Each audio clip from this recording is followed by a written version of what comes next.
Can I have a moment of silence? So end up trying. You know what it is, it's always about that coma lady. How? This that heat now. This that heat now. This that heat now. Yeah. This that heat now. Oh, you done did it now. This that heat now. Fibbing on the best, I'm on my heat now. Triple on my fibbing, I'm on the streets now. Tripping on and knowing this that heat now. This that heat now. Yeah. Ride around that city doing that 10 now. Came back in the street doing that bid now. Kinda made that money with my machine now. Came back with that trip and all that lack. I keep my beat down. It's what it is. If jump on in, I say the key now. It's what it is. 10 toes to keep my feet down. Chipping on the feet of child feet. I'm on the streets now. I'm on the streets now. Huh. Talking on my tip, this that heat, huh? Came around the block and this that heat, yeah. Came on the block, this that heat, huh? This that heat, huh? Yeah. Yeah, you know what it is, hot tripping along me. Had to keep on tripping with the Simon Thomas. Shout to the all missed out homies. But we back in the building, that's for real, for shocking now. Come on, dog, yeah. Hey, 54 feet, get out my way. Hey, bitch, you in talks, yeah, get out my fucking place. Yeah, this that heat. Yeah, I roll with the heat, and it's all my dream. Yeah. Yeah, you see my team. 54, 5 guns, go at your door. 55, you ain't nothing, treat your mama like a hoe. Don't give a fuck, you see me with a bus, come through towns and that other stuff. Hey, with a can lane, with a your chain, get out my lane. Man, I'm kid up, man, I'm sweet like sugar cane. One finger, the king on things. Not playing with a lane on lane. This shit got heat, but it need that gas, that propane. This that heat, huh? This that heat, huh? This that heat, huh? This that huh? This that heat now. This that heat now. This that heat now. This that heat now. This that heat now. This that summer I'm feeling on my tree now. Damn. This that heat now. This that heat now. Spend my whole achievement on with something on my feet now. Put the phone in this hand, and how don't get it on my team now. But you don't want it on for season for my shit now. How you gonna tell me you don't know it's on that cream now? You right about that shit on the tea now. For sure. Shit, what am I giving up my feet now? Goddamn. This that heat now. This that heat now. This that heat now. Yeah. Yeah. Bah. I don't know what anything does anymore. It's been. Oh, we'll fix it. It's been like 2 years. We'll fix it. We'll fix it in post. But listen, guys. We are joined by the legend himself. He is back in the building. Square. Michael LoPriore is back in the building. My co-host is back. Yeah, so Joe Santagato come up in here and fucking steal my shine. So I was like, nah, get that fucking Italian bitch out of my seat. You know? Kid came through and shook the block. But no, you guys have amazing energy. That episode was.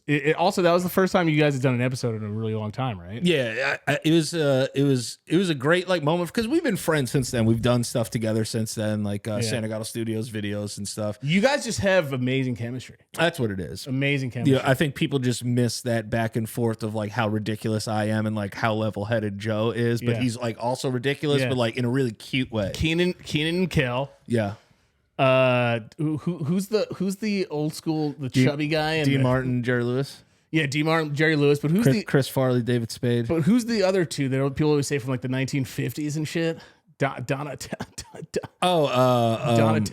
Not Siegfried and Roy. Yeah, I mean them too, though. Yeah, they were cool lines. Now, I know who you're talking about. Abbott and Costello? Yeah, there you go. Yeah, there you go. Yeah, there you go. You guys are Abbott and Costello. It was going to be one of those things where it was old as fuck. But yeah, no, it was great. a lot of people have been waiting for that, and everybody got a chance to see it. And it's kind of awesome that it happened on LoPriore podcast, though. Yeah, realistically, if you don't have your health issues, right, that episode never happened. So people realistically should be thanking you for that episode. I mean, yeah, I'll take it, but at the same time, it was just I watched the whole thing. Like, I think that's because all the other episodes are just you and me. Yeah, so I was like, I hate watching back and watching myself. It's horrible. But it was really good to like. It was honestly, even for me, because I mean, I used to watch you guys too. Whenever I was like not doing anything else and working out, whatever the fuck it was, like when you guys first started. Yeah, that's why I think it was so fun to do, because I think what people saw the most out of it was like it's just natural, like between us. You know what I mean? So like, well, that's why it started. Yeah, people missed that. They missed that that like natural energy. But it was really awesome to do. Like, I told them I'll come on your show whenever you want. And, one day we'll do a megasode where it's all four of us. Oh, that'll be nonsense. fucking sick. Yeah, that'll be really fucking good. So we'll figure that out. We'll plan that down the future. And shout out to Selena as well. Selena fucking killed it too. Fucking also Selena trying to take my position. People love Selena, dude. Yeah, I mean, they loved her last week. I literally thanked her. I was like, "Thank you so much for just doing it," and like, I know it meant a lot to you too as well. No, it was a lot of fun. You know what I mean? All the shit you've been through. You know what I mean? So it's like it was cool for her to like, not you two. I just mean like you. Solo wise, like. So it was cool that she came on and like was so chill during. The thing that's funny is because she feels like nobody wants to listen to her talk, but it has like 20,000 views. Yeah, it has a shit ton. So it's like, I think. I told her, I said, listen, down the road, you ever want to do a couples podcast, I'm in. Yeah, fuck yeah. You know what I mean? Just fuck yeah. Give couples advice. We should get her and Jade on, and then we just have like just throw them the weirdest questions ever. Yeah, then we should like really play like the newlywed game for real. Yeah, we all have to dress up though. Yeah. We have to get dress the girls up in like dress like 1965 outfits. Yeah, and we'll have like a stupid game show intro music song. Yeah, like straight up, like we'll make up like our own fucking jingle. Yeah. And no, that would be a lot of fun. But, there's things that happen in life, right, that you're not expecting. So when you're going through something, I hope at no point you felt like you were letting like the audience down. And I did a lot of time. I felt like I was letting everybody down, and I felt like, but what helped was crazy amount of DMs. Like at the end of the day, I'm not trying to sit here and act like I fucking had cancer or anything like that. You know what I mean? Like, yeah. But so just to like keep it short, because I don't want to bore everybody. Like I want to get into the funny too as well. But like it was just like basically a month of kind of fucking suffering a bit, because I had never had irregular heartbeats before. I've never had like skipped heartbeats, and it just felt like my chest was like having a skip or a burp in it every fucking like minute. When I was going through that too, like when my panic was really bad and my anxiety, I had heart palpitations too. That's why I went to the hospital like 12 times in a row. Yeah, it's like, it's embarrassing to talk about. And I didn't know that you did it. Right. And I didn't know what it was, but it actually turned out to be a lot of people go through it and were DMing me. Like I really like talking to everybody that supports either us or the Twitch channel that I'm on, because I haven't done anything on there in a month. And it's not like I don't want to. I mean, it's my livelihood. I don't want to I don't see this as like hard work or anything like that, So yeah. But it's one of those things. Like, not trying to cut you off, but it's one of those things that I hope you realize. Like, you are the show. You know what I mean? So people were like really like worried for you, like really wanting to make sure that you were good, and nobody was like. Everybody, we were transparent, and they were like, "Hey, like, listen, like, you're gonna take a little time off, like, get right, and like, come back in, and people will be excited to see you again." That's what it is. It's just been like, I mean, it's a reoccurring thing for me, and I've told people before, but that's kind of like a duh situation, because it's like obviously I have a lot of demons that I deal with as far as like drinking and all that, and I mean, if you watch almost every episode, I had a claw or I had a beer or something like so it's like. Getting off of that, being like a year, like a month sober, like, and I'm not going to sit here and act like also like it was incredibly debilitating me, but it was about to start doing that, I think. Yeah. And it makes my anxiety worse, and a lot of dumb shit on my part. And I know there's some people out there like, don't call yourself dumb. Like, but I felt like I was doing dumb shit. Like I just felt like I could be smarter than this and treat myself better. So to cut that all off, I'll end it with this is just that, and then we can go on to something else because I've been dealing with this for a month and it's just like, whatever. I don't want anyone to feel bad for me. I just want people to understand that going through that, I've never felt anything like that. So I was just freaked the fuck out and it kind of like mentally fucked with me for a while. But I went to the doctor and he was like, your heart's good. Everything's fine. He's like, do think you need to change your lifestyle though. He's like, you don't go out, you don't exercise, you drink too much and blah, blah, blah, blah, blah. And I've been doing that now for 40 days. So I'm on the path there, I think, but it's just been so fucking annoying because I'm still like, I'm getting skipped beats even while we're talking. Like I'm still getting palps. Right. But I have like amazing friends. Shout out to Adam, who's a cardiologist. I'm not going to give his full name away. Adam, the cardiologist. I'm the cardiologist, but he's a viewer of the fucking podcast. And Come on the show. Come on the show, Adam. Yeah, and he give us an educational fucking. Yeah, we'll have Adam call in one day and tell us about our hearts. Yeah, and he was great during it. And then our friend Jeremy, who's an awesome ER doctor, he was like, you know, answering all the questions I needed. Like, can these be a problem for my heart later on and shit? And he's like, he's like, no, you'll be fine. Yeah. You know, so, but I've never dealt with these. I didn't know that they were a common thing. So it just freaked me out. And, well, we have family heart history too. Right, so it sends me too. Like even to this day, like if I'm exercising or I'm walking the dogs and I feel like a little skip beat, like I know in the beginning how difficult it was. At some point though, you will get to a point where I know it seems like impossible at like, especially like earlier. But at some point, you're going to feel like, oh, all right. Yeah, and it's just like fucking... It's just new to you. And I know all that's coming, too. That's the funny part. Like, I know that it is, but it's when you're in the moment, it feels like it's just fucking forever. It's like, the worst. Just dragged on. Oh, yeah. I'm sitting here wearing the fucking same pants for like 3 days. Because everyone has to realize also, I'm stopping... I don't even like saying cold turkey because I just don't feel like... In my mind, I didn't feel like I was drinking a lot, but I mean, I was. But I did stop everything, like cold turkey, like...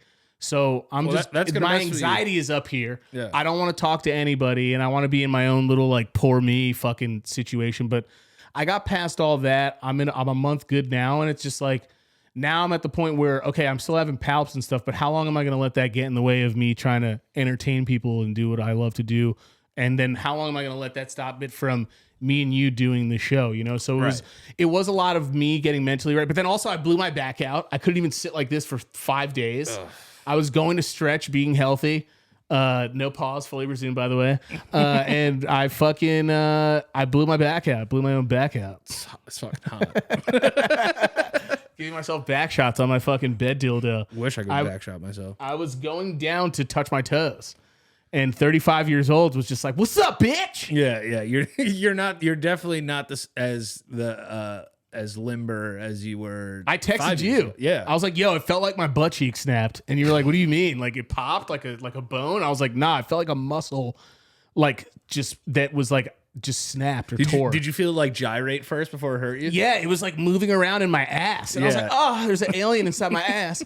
And like I'm sitting down there and I tried getting up and then it wouldn't let me get up. And then it radiated all the way down my leg. And I was like, oh, fuck. So I'm having palps and I'm on the ground like this, and I'm just like, yo, I just want to. This is it. In my own like, in my own like crybaby shit. I was like, I just want to die. Fuck this. But I was like, you know how many people go through fucking like kids are told they have cancer at like 5 years old. You know what I'm saying? So, and I know that they're kids at the time, but like they get through life. They try to do whatever they find to do what makes them happy. This makes me happy right here. So everyone's journey, especially when it comes to mental health stuff, is their own journey, whether it be good stuff or bad stuff. Right. So that's just, you know, or in the middle. And I don't need to, you know, take that. It's not like it doesn't lose validity. I'm just saying at the same time, I have to find things and certain thoughts to make me realize like it could be worse. Well, yeah, that too. But also you needed to go through that to make your life better overall. Yeah, I did. Because if you don't take advantage of, you know, the things that we are blessed for, is that, you know, you have healthcare, and then like, you know, you were able, you have this the show, you have family, you have friends, and you know, like that's supporters. Yeah. That's stuff that in the moment it's hard to think about all the stuff you have, because like everything you're going through like fucking sucks so much cock. Yeah, it does. You know what I mean? So much dick.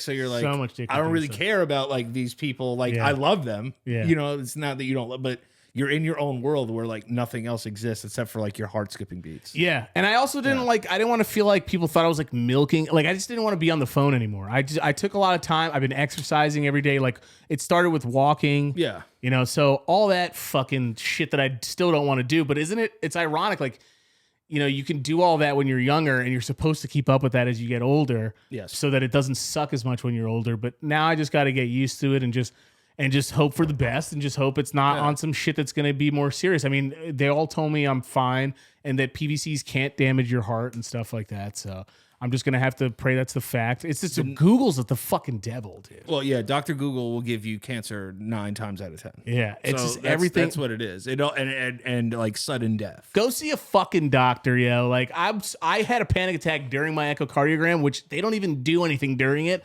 They literally just put a thing on your chest with lube, with like KY jelly, and it's just because I've realized my anxiety got to the point so bad because I'm just not in public like that.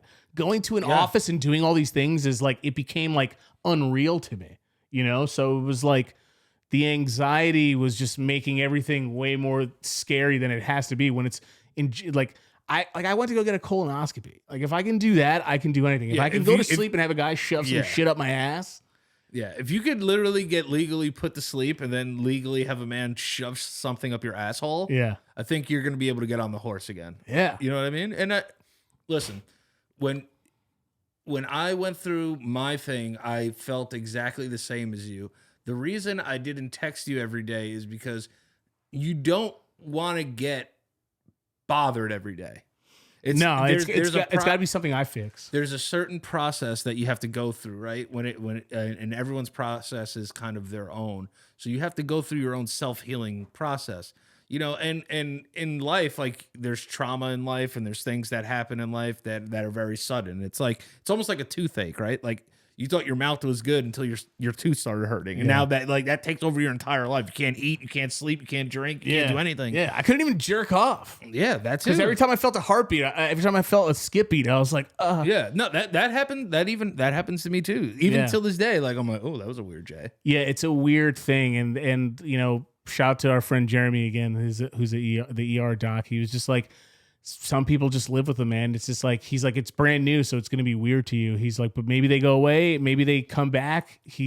But it was just how frequently I was getting them with the part that was scary. Yes, and, because your brain, for lack of better words, it's not used to the actual chemistry that's going on in your brain now, right? So what I mean by that is when I could speak from my experience, I used to drink like every day, 5-6 beers a day.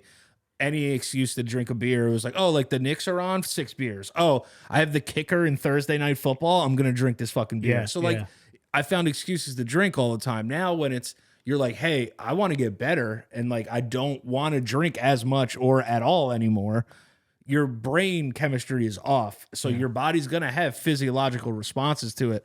And heart palpitations was one of the ones that I have. And I still have heart palpitations to this day. But I've just had so many at this point that I'm like... Dude, they were fucking controlling me. Fucking Emperor fucking Palpatines. Yeah, fucking Emperor Palpatines will get you going, dude. Those Palpatinis... Yo, those fucking sweet... Dude, I was getting these palpation mountains all day. Those fucking... Palpitations. Those sweet palpitations. Yeah, they were just like... You. I was telling everybody, it's like I felt like I had the same heart rhythm as like... I felt my heart rhythm was like the same rhythm as like an old white woman who goes on cruises. It's just fucking so fucking... Offbeat. Dude, it's weird. so fucking weird. Yeah, it's a strange feeling. It's a weird, shitty fucking feeling. And I'm just like, I don't know what to think. I'm like, yo, I'm dying because I'm not a fucking doctor. Yeah, see, I've never had this shit before. See, like, even like for me though, even like physical stuff, like Louis C.K. has like a great bit where he talks about like going to the doctor and he's like, no, you just hurt now. Like your knee just hurts now. Right. But I'm ready for all that. Yeah. So like you have to kind of think of it as like now. Yeah. The time is now. Like this is what you're dealing with now. Like this is what like you're going through. And as long as doctors are like, listen, this so-and-so test is benign. This is benign. Always be able to go back to that and be like, all right, like this is something that I'm going to have to go through on a daily basis until you get to the point where you're like, you're Gucci with it. I mean, it's been a month. I'm still here. Yeah. My one concern was that if it was just, again, just damaging to my heart, but everyone's like, in most cases, 90%, like it's not. It's just you're Yeah. having a lot, and it's got to be a lifestyle change. I mean, it does. I have to go out more. I got to do more things for my fucking self. And I hate it, and it's like, I don't want the show to ever be about that and all that. But at the same time, I know people can relate because we're all fucking humans and we've all had just some shit like this one way or another. Some people have, fucking ulcers that they get all the fucking time, Crohn's, whatever so it's like a lot of these are things that might be I have to get used to. But I also, it's as fucked up as it sounds. This is like, it's always a good thing because it reminds me of how grateful I am to still kind of like, be here at least, Yeah. So fucking. Well, if you think about it progress wise, right? Let's break it down. A month ago, you couldn't even do this. Yeah. You know what I mean? And you're already doing it. Like you jumped on the couch and like spit hot fire and you live, you feel, it's almost like you feel like you lived a lifetime in 30 days. Yeah. It just feels like whenever it's like almost like I get scared more than most. Actually, no, I'm sure everyone, if it's brand new, you get nervous, but I get scared more than most people when it's body shit. Yes. But it always makes me feel like I'm coming out stronger whenever I find out it's like something I can get through. Well, you have health anxiety. Yeah, I got that. I mean, I got anxiety about a lot of things. This is the worst it's ever been since like my friend's funeral, like fucking almost 8 years ago. Yeah. 9 years ago, actually. No, more than that. I think it's been. Yeah, no, it's been like 8 or 9 years ago. I remember because it was the same night. Well, he passed the same night Odell made that catch against the Cowboys. When was that? 2013? It was November, I think, like 2014. Yeah. Yeah. So it was just like, it's a lot of shit that goes on. But like I said, I mean, I can't sit there the whole time. I was like, I'm not dying. I can move. I can talk. I jogged the other day for the first time in a million years. I thought I was going to fucking die. That's great. Yeah. But that's a good sign that you were able to convince yourself to do that. That's the hardest part, is convincing yourself to do things. Right. And then I'm like, fuck it. Now I'm going to get on the fucking show because it's time to get back to it. And this is my livelihood. And, I even told you, I'm like, I don't want to fucking check until I'm back on the show. Like, I don't want anything. I don't want to see any money because I have to motivate myself to get back into it in a lot of ways too. I told everyone, I told most people that follow me on Twitch too, like, don't support me while I'm away. Like, it's nice of you to do that, but I need to fucking do this for myself too. I gotta I gotta get back into the swing of things because I'll always have a love for doing the show. But yeah. Anyway, that's just my way of coming back also, and just to let everybody else know what was going on and what I was dealing with because I was just trying to stay away from all of it, but I still wanted to answer people who were being nice enough to be like, yo, I hope you're good. By the way, it was a fucking shit ton of you guys. Yeah, but I was like crying. A lot of people care about it. It was like a million messages. I didn't get to all you guys, but fuck yeah, you guys all fucking rock. People love you, bro. You guys are, and I don't need that shit. I don't want that shit, but at the same time, it does wake you up like, yo, I don't mean to say this. Like, if you're going through shit, you're not a bitch. But to me, I say it to myself, which I realize it's not helpful. But like, I'm no bit. Like, stop bitching. Just get up and fucking do the show. Like, let's get back into the swing of things. Palp or not, I want to be able to like go out like, yo, he fucking. Or as like Kim Kardashian would say, get off your fucking ass and work. Yeah, get off your fucking ass and fucking work. You pathetic women with vaginas. Pathetic women with vaginas that are already working. Get off your fucking harder. Get off your fucking fat puss and work. Yeah, what a fucking moron. But I kind of like.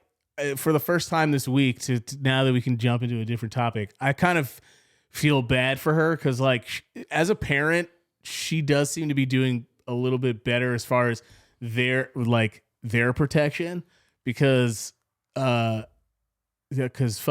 your boy Ye has been fucking. Let me tell you something. Can I say your boy still? No. Well, here's the thing. Kanye West is my boy. Yeah. Ye is not my boy. Ye is not my boy. He's tripping. Because I'll tell you this.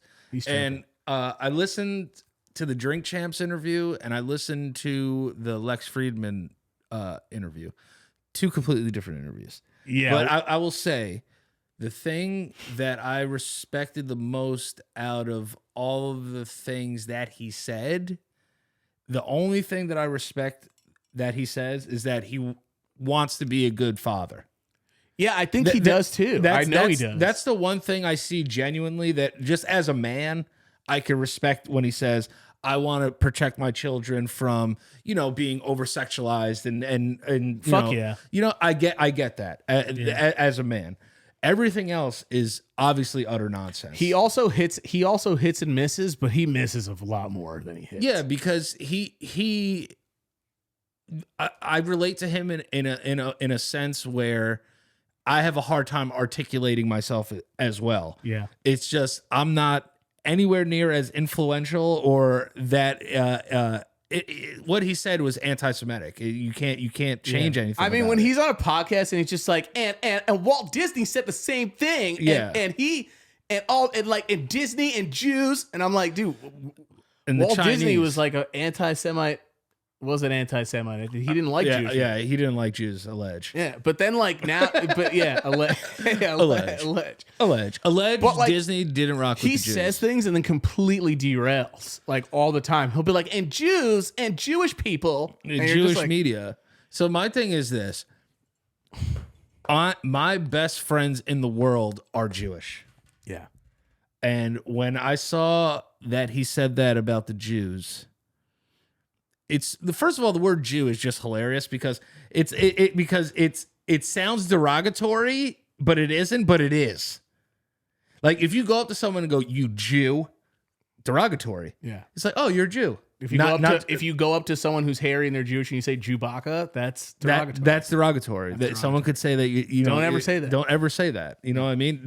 Don't go up to one of your friends and call them Jew Diamond Phillips. Yeah, don't do that. That's you can't do that. Don't do any of those Don't things. do any of those things. You know what I'm saying? Yeah. That's why it's like, or you can't say your favorite band is Jewy Lewis and the News. Yeah, one of my best friends, Linda, is Jewish, and like it's so funny that we're like, I got friends that are Jewish. Yeah, right. It's like, when have we my ever friends had? When are have we Jewish. ever had to say this? You know Well, what I mean? my friends are Jews is the new I have black friends. yeah, That's what it 2022 it is. That's what it is. It's I have Jew friends. Well, we live in a Jewish town, so a lot of our friends. all of my best friends growing up were Jewish, are Jewish. Yeah. And when I first, that was the one time, as everybody knows, I've been a Kanye West supporter from the moment I heard Through the Wire. You know what I mean? And I remember just knowing his beats, being like, "Yo, who made this beat? Who did this beat?" You know what I mean? It's a 20-year ride with me. Fucking College Dropout is probably one of the what's one of the best albums ever in the world ever made from him. Dark Twisted Fantasy. Yeah, Dark Twisted Fantasy. 808s and 808s Heartbreaks. is they're amazing. I have the logo But right again, here. no one's taking away the fact that he makes fucking fire music. He has made fire music. That is the thing where at least we have that. At least we have that. But I can't go out there and buy your clothing like I did. I can't go out there and buy your shoes like I did. I can't go out there and support someone who's going to this is the thing about it too is he's regurgitating things that are being said to him by other people. Yeah. So if you were somebody who's smarter than me, right? In a sense of like the world sees you that you're smarter than me. It makes sense to his brain. Right. So once you give me something, Yeah. I'm going to regurgitate that as my own individual thought. Yeah. But it was your original thought that you told me. So now it's mine. And I'm going to put it into my ideals. Someone told him that. You know, this guy is somebody who, and this is another thing too, I'm diagnosed by bipolar. Just because you have bipolar and you suffer from mental health and mental illness, and I've said this on my mental health podcast many times, it doesn't give you the rite of passage to be a fucking asshole. No. So that's the thing. You know what I mean? It's or that it would be like, you would see people, and I'm not relating these people to people with mental illness, but people that have mental illness and kill someone. Yeah. You know what I mean? Yeah. They don't just let them go out. It's like, oh, you have to spend the rest of your life getting treatment. Like you're fucked up. Right. Something's wrong. And that's the problem that with what he said is he says something like that, then it makes other people who blatantly just don't like Jewish people want to stand up and be like, damn, this guy has a big voice and he's not afraid to say that. That's what I'm saying. Now I'm going to start saying that shit. And the thing that we can't relate to, but we could, we have black friends. We have black friends that can relate to this, is the White Lives Matter t-shirt. And then, we have no idea how that would feel to see that shirt as a black person. Yeah. You know, whatever you have to say about like BLM and, you know, where that money's going and stuff, like people have a right to know if that's running the way that it should be. That's just in any nonprofit organization. That's what it should be, right? I mean, it's just when you shit out nonsense like that. I mean, fucking Alex Jones is a perfect example. Like, he's basically admitted to a lot of the shit that he says is just like fucking weird shit. Yeah, because but a lot of the stuff some of the stuff, but a lot of stuff he believes truly. But he's so passionate about it that it made other people believe a lot of the shit, like fucking just like weird thing, gay frogs and whatever the fuck he was talking about. Lex Friedman had the best point that was given to him on a show. When he did the podcast with Lex said, "Don't call them Jews. Call them by their name. Yeah, like, just call the people that fucked you over by their name. By their name, yeah. Whether they're Jewish or whatever or whatever." So my thing is with Kanye is you say that Planned Parenthood is you're comparing Planned Parenthood to the Holocaust of Jews. Yeah, because he's making it seem like there's like Jew meetings, like and then he'll be like, but there are Jew meetings. Yeah, and they're like, well, yeah, because those guys are probably Jewish, but there are also pedophile fucking priests who are Catholic. Not every Catholic I ever met is like, yo, so what's the deal with your town? And he like, what's the popularity in boys? In any, you know what I mean? 100%. In any profession, there's gonna be someone that's a bad apple. That's really what it comes down to. Any race, any creed, any sexual orientation, you're gonna have a couple bad apples here and there. Yeah, you know, but that's why you don't go out there and just say, oh, all right, so I'm going to go DEFCON 3, which is like not as bad as DEFCON 5. So like, I'm trying to figure out, one, he spelled it wrong. One, the number, how do you decide on that number? And then he comes after the Jews. I think he's right now playing the Trump card, which is so funny to say. Yeah. But I think he's literally, so many meanings there, but I think he's literally playing it because he sees the audience that he could get now. So I think he's buying Parler and all these other fucking things because he wants to get that audience on his side for when he runs as well. Yeah. Because it's no coincidence that he's talking about 2024 and now he's all of a sudden like rolling with Candace Owens and all these other people who like, you know, the thing that this is my biggest worry with Kanye West. My biggest worry is I hope he gets the help that he needs because he needs help. Also, he had a traumatic brain injury, like in a huge car accident, which I'm sure didn't help his mental state either. Yeah. So that I hope for him as a fan of his music and his sneakers and his clothing, as a fan of his like artistic expression in terms of what he's presented in terms of clothing and music and beats and all that shit. I hope that person gets better. This person I can't support. It's just too much. Right. And just to say like this is how the world is and shit is such a puss fucking response. Like you can still play a part. If you're not a bad person, you don't have to play into people's bullshit and say fucked up shit like he was saying. Well, you don't have to be like, well, there's just racist people. That's all there is to it. You could. It's like there are people that can be changed. You could still do good. You could still try to do good and sport a good message. Like if this is how he feels, it's how he feels. And then other people are talking about freedom of speech and everything too. But like it's also freedom of speech and freedom of action to terminate any deals that he has if it's legal. Yeah, and the other thing too is that this is how I feel, and this might ruffle some feathers. If you're a professional athlete and you get proven that you punched your wife in the face, you should never be able to play football again. Ever again. Because you are in such a position of privilege that what does that say about all the other guys in the league that didn't punch their girl in the forehead? Or start making examples because they don't really. You know what I mean? Like you could say like Ray Rice never played again, right?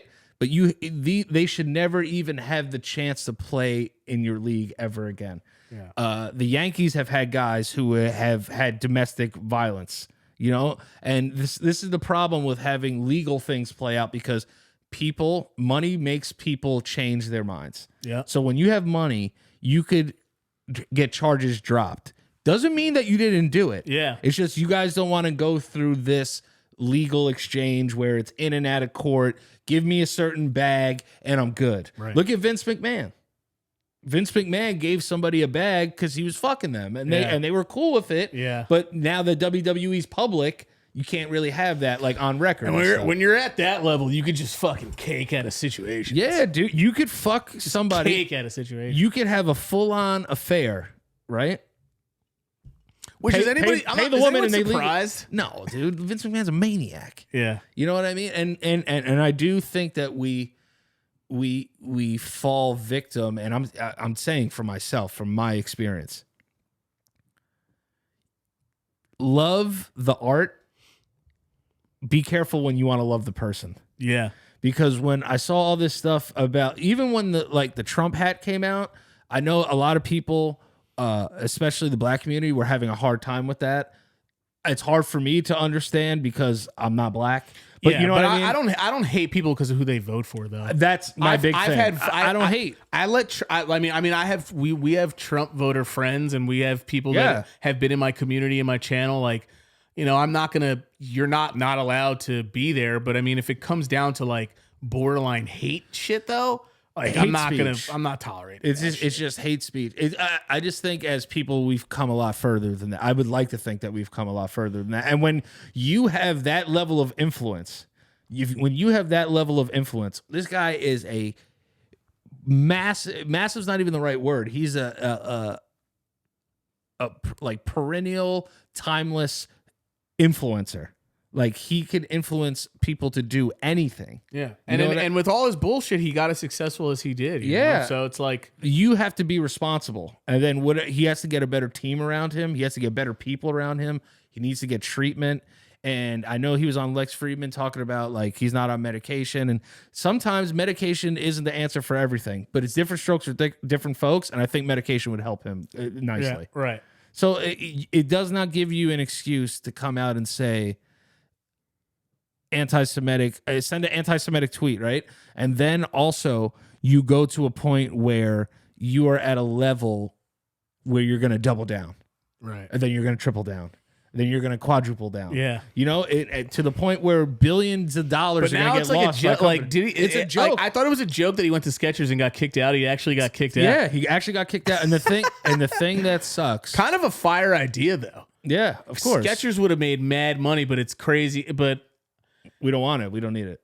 They don't. Yeah, they don't. And this is what I'm getting sad about when it comes to Kanye West. Selfishly sad about is it's at the point now where this stuff is gonna outshine who he was as an artist for a lot of people. Yeah, he's that's where it hurts me. Unless he doesn't seem to be too bothered by it. Yeah, because he's an asshole. Yeah, and I think that he's gonna keep going until it gets down to the point where like Kim tries to take the kids from him legally or something. It's got there's you know what I mean? That entire thing is, I feel bad for those children. I do, and everyone's like, why? Like, they're so rich. It's like their adolescence is gonna be very hard. You know what I mean? It's like, not normal. They're children. They're not, imagine it's hard enough to raise your kids and have them be okay in a normal household. Yeah. Now you introduce all this shit. They're going to be part of the grid. They're going to be on there. They're going to be influencing. And you know what I mean? Like, Kim Kardashian's like 42 years old. Yeah. You know what I mean? Like, these girls are going to be like 50 in like 10 years. You know what she looks like? I've been saying this to you. She looks like Ariana Grande if Ariana Grande drank the ooze from Ninja Turtles when they transform into like Super Shredder. She looks like Super Ariana. That's what she looks like to me. When she has like her hair in the ponytail thing. Yeah. It's sad, man. It's sad to see somebody that's had that much of like an impact on my life like go out like that, because it's well, maybe it won't. Maybe he'll fucking. I can't fall for it again though. I can't fall for it again. I mean, no one can really. How long can you keep supporting somebody? That's what I'm saying. They're gonna go DEFCON 5 on Jews. Like, that's just. I think he's trying to make the point that he said it wrong, but that he's like on Piers Morgan and stuff. But it's like, bro, you fucked up. Man. It's like, now you're getting dropped from all your deals, and he's gonna be losing. You know, but maybe this will be a sign for him too. Maybe once you start fucking with his money, he'll. I don't know, but I think he thought he had a plan with this whole thing that he's been doing, and he just keeps getting, but there's people who are like, nah, he's getting shut down. He should be able to speak. Who are gonna, stand up for him. Yeah, but let them do that. But my thing is, everyone saying that doesn't have the impact and influence on the world that this guy has. Like even Tucker Carlson was talking to him. I feel like Tucker Carlson was kind of like, what the fuck? But he had to play like we got a black rapper dude on our side. Well, you know what I mean? Like that's what in his brain. A lot of journalists go, I'm just gonna let you go. Yeah, because you try not to be one-sided. You want them to just like tell their story. But if I brought you on this show right now and I didn't know who you were, and you're going off on this fucking crazy rant, and I don't know you, and I don't care about your well-being, and I don't really care about like what happens after this, I'm gonna post you saying all that crazy shit. Yeah. Because I don't care about this guy. Yeah. But he's going off. You know what I mean? Yeah. Like if you came in and you're like, I'm gonna go DEFCON whatever on these people. Yeah. I'm gonna post it because I don't care about your well-being. The people that are around him don't care about his well-being. It's obvious. And honestly, he doesn't care about his own well-being. And I will say this. And now a lot can change from getting fucked up. Yeah. Are Yeezys gonna go up in price now or down? 100%. They're not gonna sell anymore. So you think people will still buy the Hitler 3s? Yeah, dude. I'm sitting on I'm sitting on an anti-Semitic gold mine. Yeah, it's.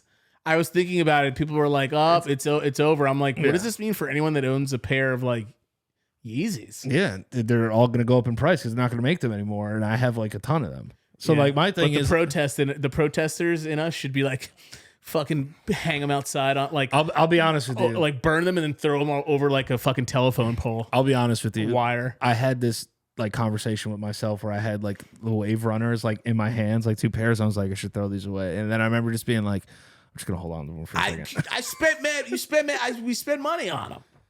Yo, I'm not gonna go walking around. It's an awesome shoe. I'm not gonna be going around with a boombox, fucking bumping a Hitler speech. No, anytime soon. But like it's StockX. It's gonna be like Hitler's painting, and then like the Yeezy 700 Wave Runner, and the red October. Yeah, the red. Yeah, gonna be like the red Mein Kampf. That's what they're gonna change it to. Yeah, it is. It's literally like it's just crazy. Like because and like we're making jokes, but that in all truth is the fucking image behind those shoes now.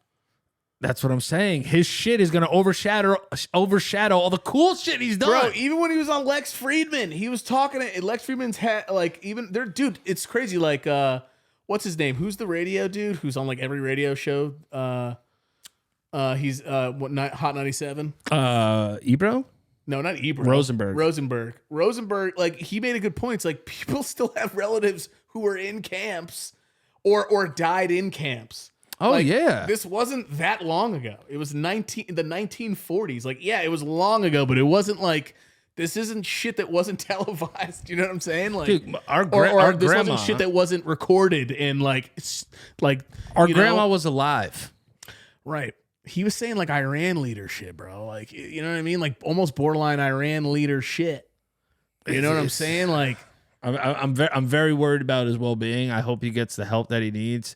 There's nothing worse than somebody that says they don't need help that obviously need help. And like, bro, don't act like you're qualified to start talking about Israel and shit like that. Like, let people who live there and whatever's going on in the real truth, let the real truth haunt whatever's happening with people who are actually dealing with it. Like, you saw a documentary too or met some leaders, whatever the fuck it is that happened with him, and like saw some shit and just decided to like say like, bro, you're not qualified. That's my one problem is like he's not qualified. He thinks he's qualified because he's been fucked over by somebody who happened to be religiously Jewish and whatever it is that he thinks, because he's so like none of his points make sense. Like, I'm a Jew, I'm this and all this stuff. And you're just like, what are you talking about, bro? Like, dude, have you ever walked by black Israelites? Good luck. In the city I have. Oh my gosh. Yeah, that shit is a battle, bro. But just like, bro, he doesn't ever make sense. He's like, go back to Africa. And you're like, what does that have to yes, everybody at one point was, but just because you're saying some shit doesn't make it some shit that I think it's true. I think it goes back to the point I made before. It's regurgitated nonsense. Yeah, exactly. That he just hears from somebody else. It is. But you want to know it's not nonsense? Our lovely sponsors of the show. We're getting into sponsors. And our first sponsor is our friends at Bond Charge. Bond Charge is a holistic wellness brand with a huge range of evidence-based products. Optimize your life in every way. Founded on science and inspired by nature, all Bond Charge products adopt ancestral ways of living in our modern-day world. Their extensive range of premium wellness products will help you sleep better, perform better, have more energy, recover faster, balance hormones, reduce inflammation, which is inflammation. The list is endless, from blue light glasses to red light therapy to EMF management, friendly lighting. Bond Charge products help you naturally address the issues of our modern day of life effortlessly and with maximum impact. My favorite one that they sent me are the blue lights. I wear the blue light glasses literally every night when I sit on my phone, and it actually helps me not get I used to get headaches at night from reading my screen too brightly. My screen time's way too high. I need to get it down. Yeah. But my friends at Bond Charge are actually helping me. They've been helping me with my eye pain at night from reading my damn phone too much. And I'm getting better quality sleep. So if you guys are looking for computer glasses, light sensitivity glasses, blue light blocking glasses, they have different, uses. So if you get the computer glasses, they help you with headaches, sore eyes, all that stuff, watery eyes, fatigue. Light sensitivity glasses help with migraines, stress, anxiety, low mood. I use these when I drive in the car. They actually help me not get migraines, because I used to drive and get migraines and vertigo. That shit sucked. Yeah. That was the worst. And then blue light blocking glasses are for poor sleep, fatigue, low energy, and jet lag. They have everything that you need over there. So I want you guys to get out there right now and get this deal that we have with our friends over at Bond Charge. And this is what they have. What I need for everyone to do right now is I want you to go to bondcharge.com. That's BONCHARGE.com/LOPS. Use the coupon LOPS, LOPS, to save 20%. That's BONCHARGE.com/LOPS, LOPS. Use the coupon LOPS to save 20%. Ready for this? If you're going to charge in to safe eyesight, charge in with Bond Charge. Oh, nice, dude. Yeah, it's good to be back, the baby. kid is back, baby. The kid is back. Who is this? Shit, we're getting phone calls? Oh, hold up. This is Selena's sister. Alex, what's up? You're on the LoPriore podcast right now. Hello? Hello? Alex, can you hear me? Yeah. Can you hear me right now? Hello? Alex, Yeah. What's up? You actually called me. You're on the LoPriore podcast right now. What's going on? Oh. Michael's right here. Awkward. Michael, say hello to Alex. Alex, what's up? How are you? Oh, hey, lover. How are you doing? How are you doing? Michael's back on the show. good. Heard you're a big time supporter of me. Heard you're no, I'm just kidding. I know you are. Alex. No, absolutely. Also heard that you ignored my DM, letting you know exactly what wait, did it say scene and then I kept going? Yeah. What? Did it say scene? I am pretty sure you left me on red, yeah. Whoa!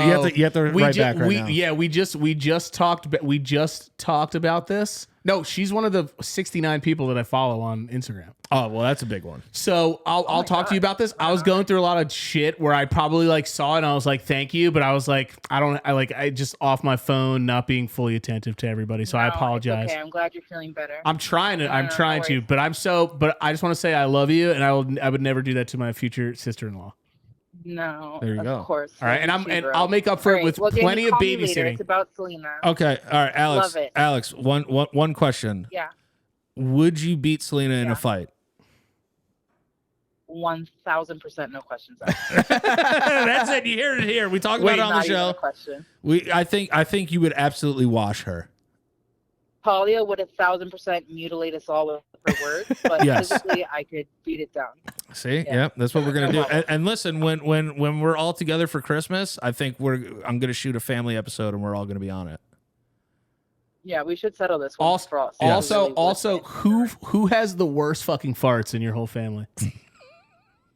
That would probably be Talia, actually. Talia taking home the fart win. See, there's always one. Our sister Kiana is the crown holder for years. Many events, many holiday events. we would joke that if she farted any harder, like the Christmas trees would just like turn brown.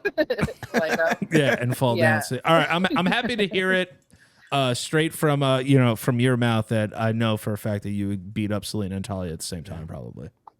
Yes, absolutely. You're a savage. Oh, All right, also, call me later. I want to talk about Selena. Okay, and then also tell everybody about Pliables. Tell everybody what? Where's Pliables? Oh, Davy, Coral Springs. Davy. At Pliables Davy, at Pliables Coral Springs, Aventura, coming to a city near you. Get that money, Playa. Right? And then if you go into the Pliables at Davy, you say, Danny LoPriore sent me, and they'll give you like something for free. 50% off, crazy. 50% off. So if you live by Davy, Florida, where's the other? Coral Springs, Florida. Go in there and say, Danny LoPriore sent me from the LoPriore podcast, and you get 50% off. There it is right there. Yes. Also, let's go into business. Then one day when I make enough money, I could split, be right next to you, and have a place called Still Not a Playa, but I crush a lot. Love it. You guys got to figure that out and work that into the thing. That's awesome. We'll do it for your business. Right. Yeah, we'll have an event just called like Still Not a Playa, but I crush a lot. Love it. All right, bye, Alex. Alex, I'll call you back later. I love you. Sorry I ignored you. I'll talk to you later. All right. No problem. Bye. Alex is the Selena's best. sis. Selena's sister, Alex, makes her appearance on the show. My future sister-in-law. I'm not a playa, I just crush a lot. I'm not a playa, I just crush a lot. That was fantastic, Michael. You absolutely crushed that. You want to know what else is also fantastic? What, Danny? BetterHelp. Woo! Our friends over at BetterHelp. This is what I want everyone to know about BetterHelp. I use BetterHelp. My fiance uses BetterHelp. Especially, people out there. We've talked a lot about like mental health on this show, and everybody out there in the world that's been dealing with stuff. If you go to BetterHelp, they have something for everyone in terms of mental health. For me, I was looking for somebody in the meantime when I was living in Florida, not New York, around my doctors. I needed someone to speak to. BetterHelp was there for me. They've been here since the beginning of the show, so I love our sponsorship with BetterHelp. And listen, everybody knows it can be tough to train your brain to stay out of problem-solving mode when faced with a challenge in life. But when you learn how to find your own solutions, coping mechanisms, there's no better feeling. A therapist can help you become a better problem solver and making it easier to accomplish your goals. So what I want you guys to do is, if you're someone out there that's having a hard time with their mental health, can't really afford to go to in-person therapy right now, I would love for you to give BetterHelp a chance. I'm speaking from experience. I know we get sponsors and ads on the show. We take good pride in who we sponsor and who we allow to sponsor the show. BetterHelp has been fantastic. So this is what I want you to do. I want you to go to betterhelp.com. That's BetterHelp.com/lops. And you get 10% off your first month. So go to our friends over at BetterHelp. If you're looking for somebody to talk to, it's much more affordable for those who don't have insurance and aren't covered to go and speak to somebody about what's going on in their lives. So go ahead and check out BetterHelp. Michael, you got anything for BetterHelp? If you're gonna get help, just make sure it's the better help way. I got caught off guard. That was 3 ads. We got Selena's sisters. Yeah. We got fucking Bond Charge, and then we got Bond Charge, and then we have one more. It's our friends over at Manscaped. Everybody knows that I love Manscaped. There's nothing.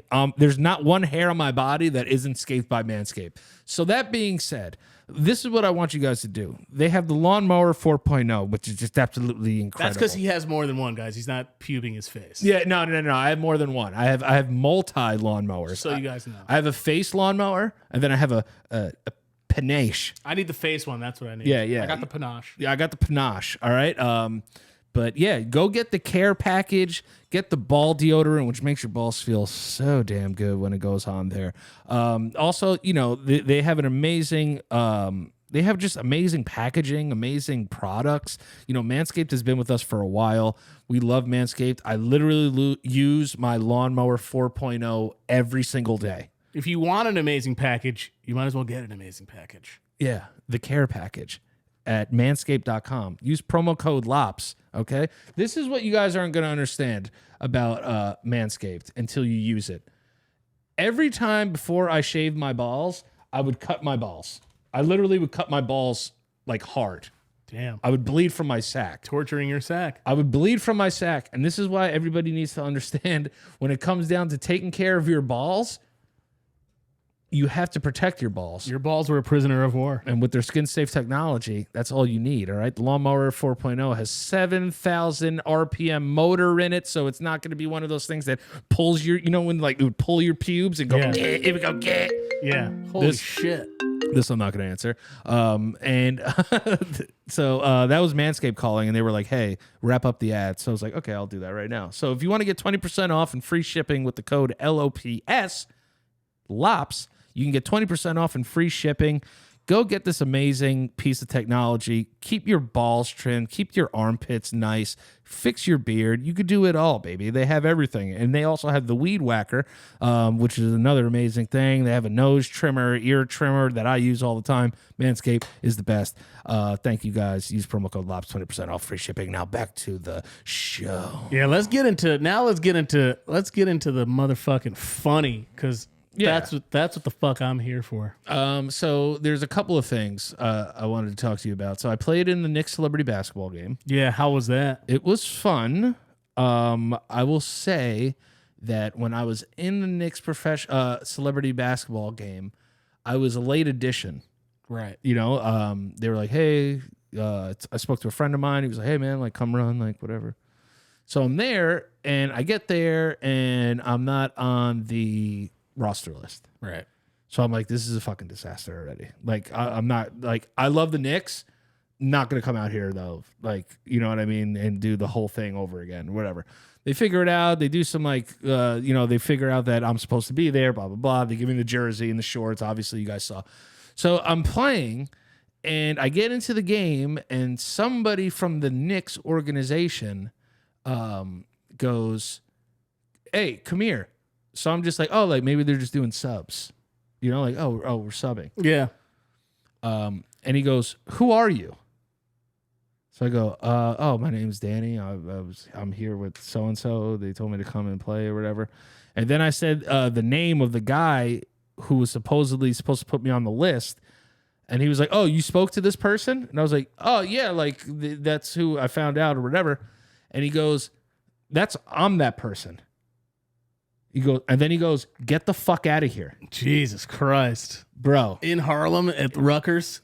Bro, I stared this guy in the face. Yeah. And I was like, yo, don't ever in your life speak to me that way again. It was Rutgers, right? It was at Rutgers, yeah. And yeah, so he like worked for the Knicks. Jeez. And it was like a chaotic day. So like, I guess he just didn't like, whatever, because I was a late addition.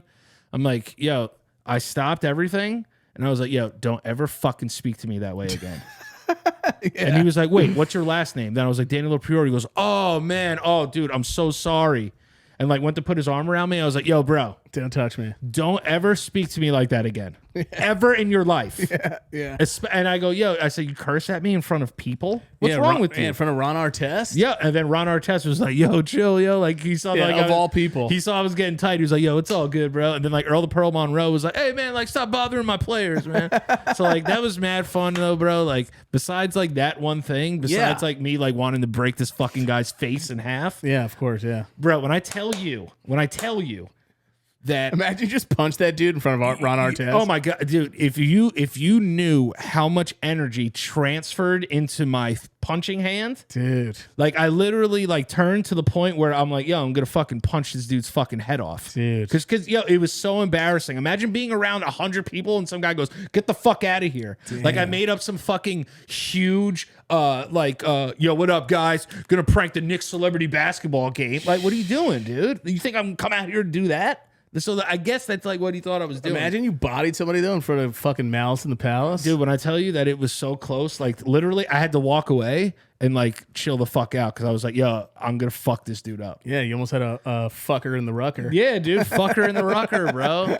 Dude, I had to fucking try and guard Amari Stoudemire. The guy's fucking 6'12". Yeah, the guy was running all over the place. He could be incredibly injured and still destroy you. Ron Artest was mad cool. And anyone normal. Meta World Peace, mad cool. Yeah, these guys are like... He was awesome to hang out with. We talked about, like, St. John's basketball and stuff. And then, yeah, he seems like, honestly, a really chill fucking person. He was really chill. He's got that switch, He's got that switch. And then I remember, Clyde Drexler, Clyde the Glide, might be like he's like the coolest person I've ever met in my life. Yeah, He's that's cool that you met Clyde too. And then Thomas fucking Shepard, fucking bro, Shep, fucking Shep from fucking Above the Rim came out there. Above the Rim just came out of nowhere, dressed fully. Wasn't he dressed fully? They gave him clothes. He wasn't wearing shorts. He was like basically came in street clothes, like how he did in the movie. What's his real name? Is that dude? Does Leon. does he actually play basketball? Like, I think he played basketball as a kid. Yeah, because I know Dwayne Martin. he played for the Knicks. I think Dwayne Martin. Yeah, he played like in the CBA or something. I think that's for his the real Knicks. name, isn't it? Yeah, Dwayne Martin. And he dated Gina. They were married. They were married. Yeah, I think they just got divorced. Gina actually. from Martin Lawrence show. Martin show. So I did that. Almost fucking. It took everything in my body to fucking not break this person's almost fucking caught a face. body in Harlem. Oh my god, dude! And the thing is that I'm too old to react that way. But I was like, yo, don't ever speak to me like that again. And he apologized, and it was cool at the end. But I was like, yo, this guy doesn't know how close he was to getting every tooth in his face just out. And I don't want to talk about the rucker. Yeah, yo, that's what it is, bro. At the rucker. I don't even know the lyrics. I was like, that would be mad rucker, though, if I just punched someone in the you park. just bodied them for like at a benefit fucking event. But it was, but it was mad fun. It was cool. Met a lot of people. Latrell Sprewell. Like, yeah. Did he choke you? No. He didn't choke me. That would have been fire, though. If you guys, can you just do me a favor? Can you do this in a picture? He probably choked me for real if I asked him that. Yeah, he probably beat the shit out of you. But yeah, so would I go back next year? Maybe. Remember, he made spinners popular, didn't he? Yeah, dude, he made spinning rims, bro. And then did he invent that? Yeah, he invented the spinning rim. They were called Sprewells. Holy shit. Yeah, and then there was a shoe, Dada shoes, that you would step, and they had spinners in the shoe. Oh, did Dadas have that? Dadas had built-in rims that when you press down, it pumped air and it spun the rims. Bro, I would rock shit like that still. Hell yeah, dude. Didn't Snoop Dogg have didn't he have something to do with Dada? Yeah, I think Maybe I'm wrong. I think he might have. I remember like G-Unit sneakers. I had G-Unit sneakers. Right. Shaq had Shaq, for example, has his hand in everything, and they're not because they're fucking huge. It's just he's literally just like we had Shaq shoes. I remember that's when I knew like how good mom and dad were doing. Like, is if we got Nikes for Christmas or Shaq shoes. Oh my god, when mom and dad would go in. And you and me were just falling asleep with our gifts on our arms. Yo, when mom and dad had the bag years, when dad was like, yo, so I'm getting a new job, I was like, yes. I remember just being like, yeah, so like how much do you like make around a year roughly? It's for school. It's just like a fucking it's for math class. He's like, is that more than last year? Making like 80, 90, maybe like this almost. So I'm just like, fuck yeah. Fuck like, okay, all right. Dreamcast. That times 5. Trickle down That's birthday. The best thing is I used to try and lump my birthday into Christmas because I'm born January 30th and Christmas is a month before. So I'm like, you know what, just get me one big thing on Christmas. And then like for like my birthday, like we'll have like a party or something. Yeah, and then like for my birthday, just get like 2 more like controllers. Yeah, get me like a controller for my birthday. Yeah. But I remember they got us PlayStation and Nintendo 64 in the same year. We shared our video game consoles. I feel very like we fought, but we didn't fight extensively. When we were younger, it was pretty brutal. Trying to get to the sticks. Yeah, I don't remember. Maybe it's because I was older. Maybe I was hogging it more. No, I don't feel like I feel like we both kind of enjoyed all the games that we really loved, though. No, we had we worked out this weird like internal schedule clock. So you used to play like Metal Gear for like 14 hours a day. Yeah, because that game was fucking crazy. Yeah, so like you when I knew that you would get on at like 7, I would already get my games out from like 4 to 7. So what were you playing back then that you really liked though? NBA Live. Oh yeah, we were both playing it though. Crash Bandicoot, Spyro the Dragon. Yeah, those were kind of my games, and then your games. Tony Hawk. You and me were fucking skate lords. Yeah. I used to fucking. Well, that's like when we were trying to skate at that point, and like we were trying to like get into that culture, right? Then I busted my head open. Yeah, and then you cracked your head and never touched a skateboard again. Yeah. That's what happened. That's what happened to me. I was finally able to do an ollie and a pop shove it, but I went to do a pop shove it and it smashed into my fucking shin bone so hard. Yeah.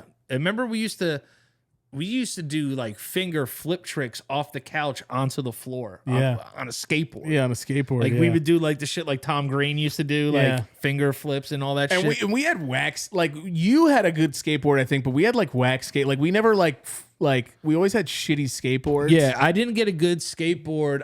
I got a birdhouse skate deck at a demo that Birdhouse came and skated. That's when like Tony Hawk like jumped over the thing, over the ice rink, and then he just went into the tour bus and left. Yeah, that was fucking awesome. I was sitting there right there when he came over and just landed and just got on the bus and left. Yeah, I was like, we're just skating with Tony Hawk right now. It's fucking crazy. Yeah, it was nuts. He was letting everyone just chill and skate with him. Yeah, dude. And he taught me like how to like drop in on a quarter pipe. Yeah, you know what I mean. He was like, you want to like do this like you got to commit, and I have a memory of Tony Hawk like helping me drop in on a quarter because they had the street rink at what was that park called though? I don't even remember. We lived next to it. Yeah, I don't remember the name of the park, but they had a roller hockey rink. Yeah, that they came and like I don't know how they got him to come there. It was fucking awesome.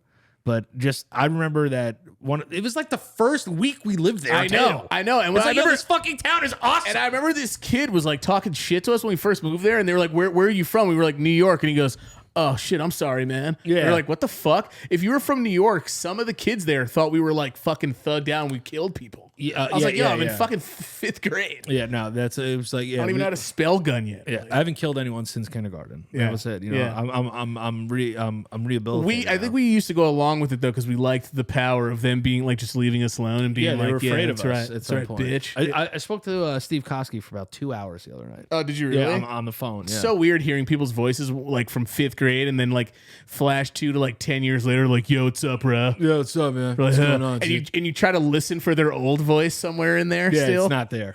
It's not there at all. Like, "Yo, what's up? My wife's a bitch." But yeah, dude. So like we moved to this town, and we were like, I don't know if this town's gonna be any cool. Yeah. And Tony fucking Hawk comes to the town and skateboards. Yeah, with us. right when he was like prime, I'd say. Yeah, like Tony Hawk the game had only been out like a year. He was older, but his business prime was killing it. Yeah, dude, that fucking Birdhouse B was a big deal. Dude. Right. And like, I mean, he was still skating. We're talking about 20 years ago this was? Yeah, this was like dude, this was like 2 years after he landed the 900. Oh, really? Was it? Yeah, like, you know, like he was the biggest skateboarder in the world. He's the most recognizable name in skateboarding ever. And they came by, I think, for like an hour or less, and then he just went over the skate rink, landed on his feet outside of it, and then just got on the bus and left. And like, left. Yeah, everyone from Birdhouse was there. Because I was a Bucky Lassick guy. I loved Bucky Lassick. Yeah. Was he like a freestyle skater or something like that? like Tony Hawk's more of a vert guy. Like I wasn't a vert guy. I liked street skating. Right. You know what I mean? Until you realize how hard and vert insane skating vert is. Yeah, it's terrifying. Yeah. Like vert's got to be scarier than fucking. But I still watch skate videos to this day. Yeah. I follow Thrasher on Instagram. Yeah. I was watching a guy, I can't remember his name, but he's blind and he skates. I was watching his I've shit. seen that guy on Instagram. I was watching his shit. Yeah. Every once in a while, like people like hate on like Nigel Houston because like he's like a I guess like a sellout or whatever.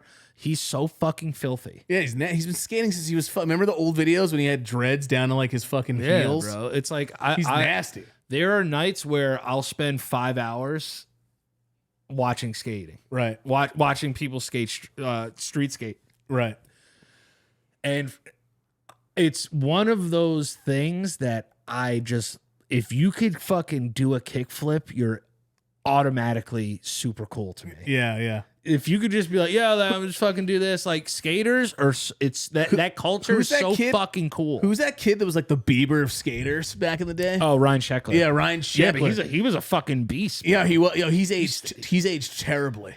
Have you seen him? You've seen him in like the Jackson Chain commercials? Yeah. Yeah. Great. He looks, I was like, well, who is this fucking aged poor guy? And I was like, oh, that's Ryan Sheckler. It says like his name. I didn't see it the first time. I was like, it's Ryan Sheckler. And it's like shit. And the thing you got to realize though is like most of our entertainment as kids and like teens was a skater. Like, like Rob Dyrdek, like ran the world, bro. We were trying to thrash so hard. Everybody wanted to be Rob Dyrdek. There was literally that point where like Rob and Big was like the biggest thing to us. Yeah, but what year were they though? Like 2004? Yeah, like when I was in high school, I was like, these guys are awesome. Yeah. When we were younger, we wanted to be fucking skating, so because everyone down in Jersey skated. Yeah, everybody in the world was trying to skate at that point. Yeah. I mean, it was huge, but we were like, I remember because I'm left-handed and left-footed. And like, some guy was like, I remember one time he was like, "Oh, skate Goofy."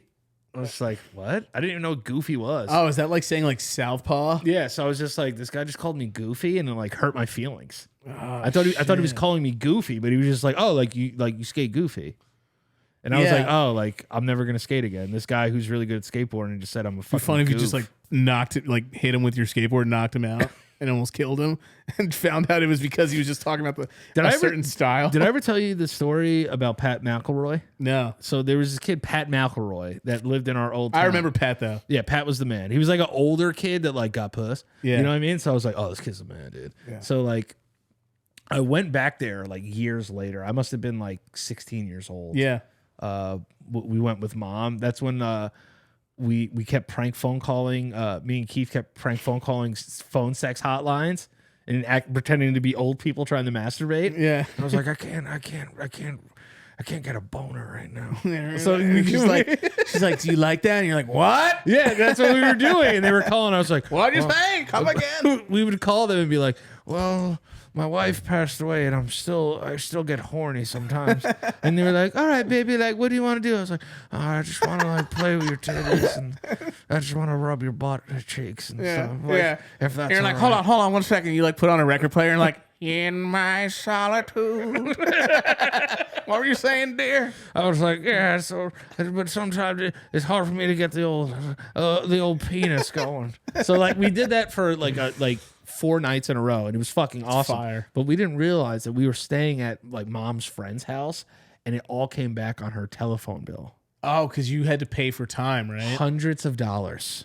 Damn, so they were making Mommy bread. Lost her fucking mind, dude. Jesus, when you're young, you don't care. You just want the laugh. You know? Yeah, because like initially we called up to be like, oh, like come on, let's call phone. Is that what it was charged to? Your fucking telephone? It would come to like your AT&T landline bill. God, that's crazy. Yeah, so it was like $200, like $1,900, like suck my ass. Yeah, back in the day, I was gonna say they probably didn't give a fuck about the name of stuff, so no they way. were like suckmybutthole.com. I think like OnlyFans, it doesn't really say OnlyFans. I don't think it says OnlyFans, or maybe it does. I don't know. I'm trying to remember because I had an OnlyFans for a second. Maybe I don't know. I can't remember either. I think I had it a second to like Jade, and then I stopped. Yeah, no, yeah. No, I'm pretty sure someone told me that when you have an OnlyFans.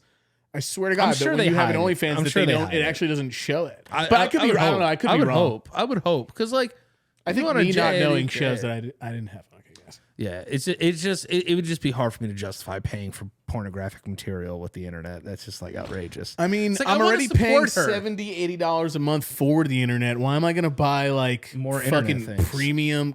Like, what do I need to see every speckle of fucking vagina juice? Yeah, or your fucking anus. Yeah, you got to count like every piece of sweat you see coming down from a guy's asshole. Oh, like yeah, for premium quality shit. So you pay $4.99, and if you do, you got bread.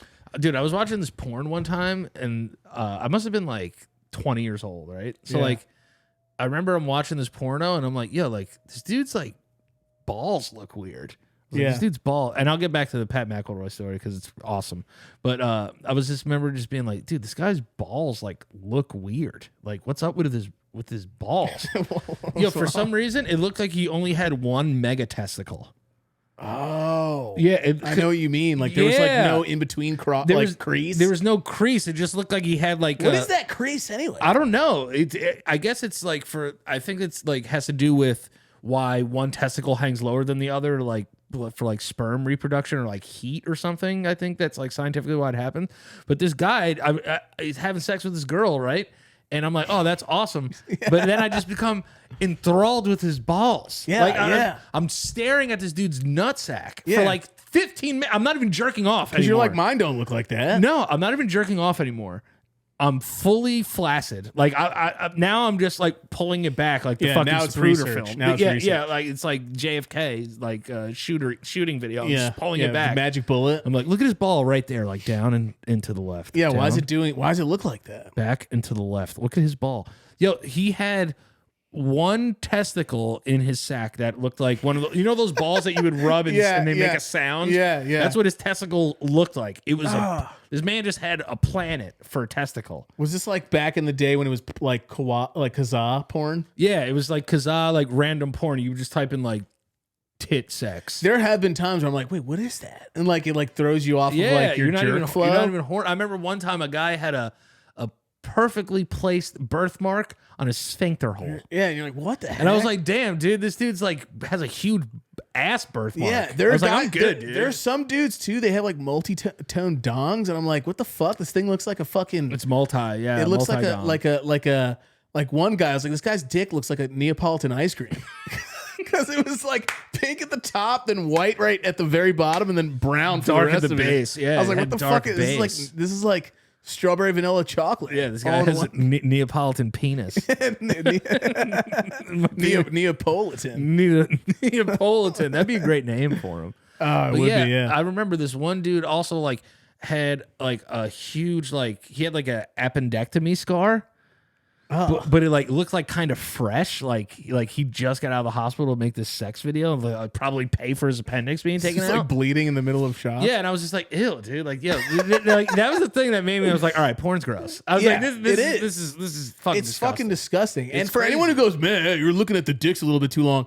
It's a huge dick. Yo, dick is gigantic. It's 8 inches. It's in. Of course, I'm going to see the dick. That's the Bro, whole reason I'm watching. First of all, if you watch the porn and the guy's penis was small, would you even be able to get off? I would. No shot. I No, give it I'm would like, I watch it. can't watch this guy's small No, penis get jerked especially if he lasts longer than me. I'm gonna be like, this little pecker boy is like doing better than I or am. shoots bigger ropes than you. Yeah, or shoots loads. Yeah, that would hurt your feelings. But to be fair, he probably doesn't have a lot of road work to do, like a lot of tunnelage to work with. yeah, you know? that's true too.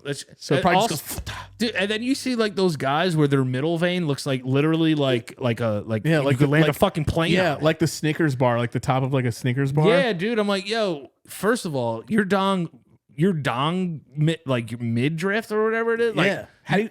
I feel like it's like if it was flat, I wouldn't be able to see over it. Right. It's like a wall. How are you not passing out from all that blood that's needed? It's in your dong, dude. Yeah. Your dong's going crazy. And you literally have like fucking just ribbons of rope tied around a vein tied around your dong. Oh yeah, this guy's wiener literally looked like, remember those old things that you would twist mail and shoot it up to like Yes. sell stocks? Yeah, yeah. That's like what is the middle of his penis look like. Penises that look like a tree without leaves scare the fuck out of me. Dude. And then you ever see the one? Crazy looking. You ever see the ones that are so heavy they just like hang to the side? Even while they're stiff as yeah, fuck. it's like this thing weighs 45 pounds, bro. Yo. This guy's wiener is outrageous. And I literally go for a walk and my penis shrinks Yeah. when it's not summertime.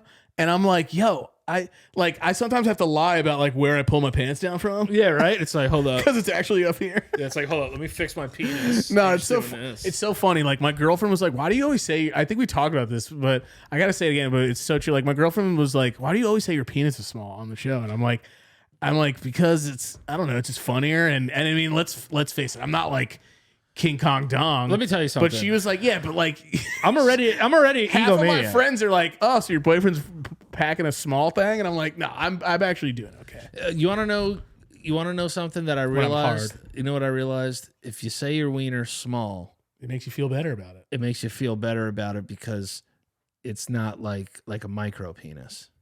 You know what I Exactly, mean? then that's a thing. That's a real thing. That's Like a there's real guys out there that are dealing with micro penis. While I was fucking suffering, there were a few things like mentally this month. There were a few things that got me through it. Size your penis. I rewatched The Walking Dead, by the way. Yeah. Did you get past season Holy 2? shit, man. I've never cried more in my life. Because there were just more things I was noticing. Did you cry like when like Shane died? I cried. I cried at everything, bro. I cried. Spoiler alert, the show that's been out for 30 years. Yeah, who gives a fuck? I cried at everything. There was an episode called Hearts Still Beating. And I was like, oh, fuck you. Because all I could think about was like my heart situation.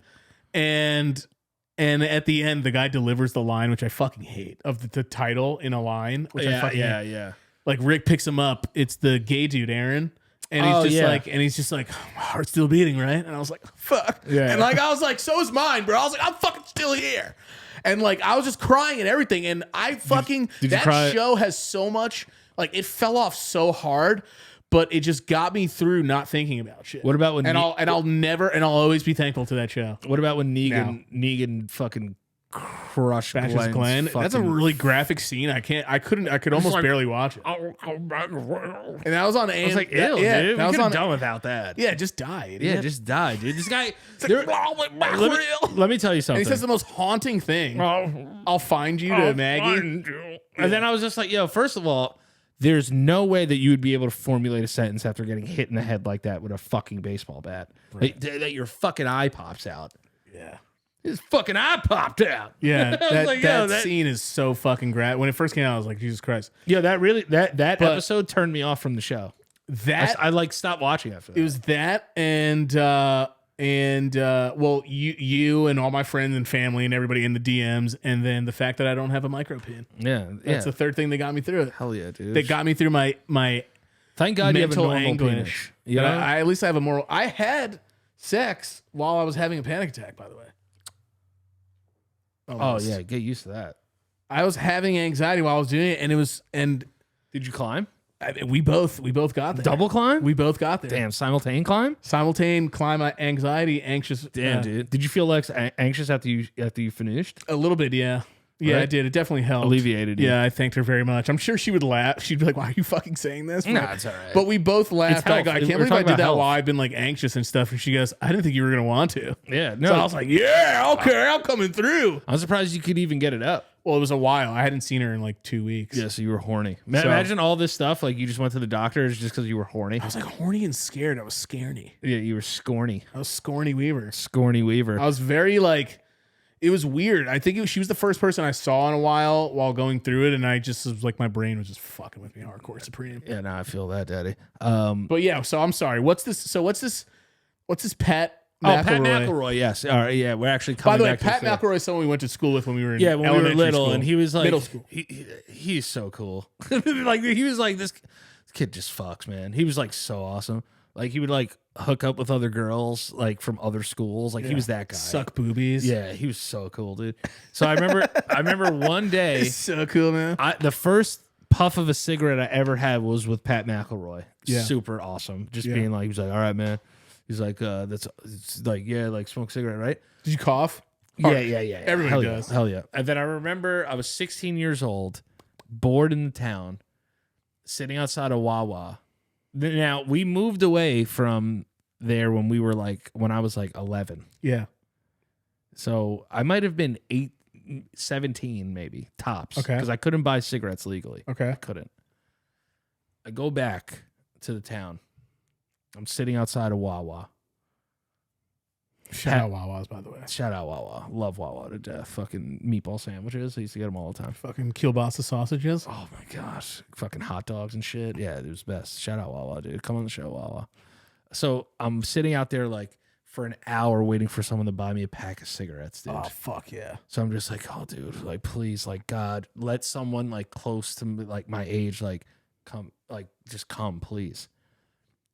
I shit you not, like 3 minutes after this prayer, a fucking Jeep Grand Cherokee pulls up. No, a Jeep Wrangler pulls into fucking Wawa, right?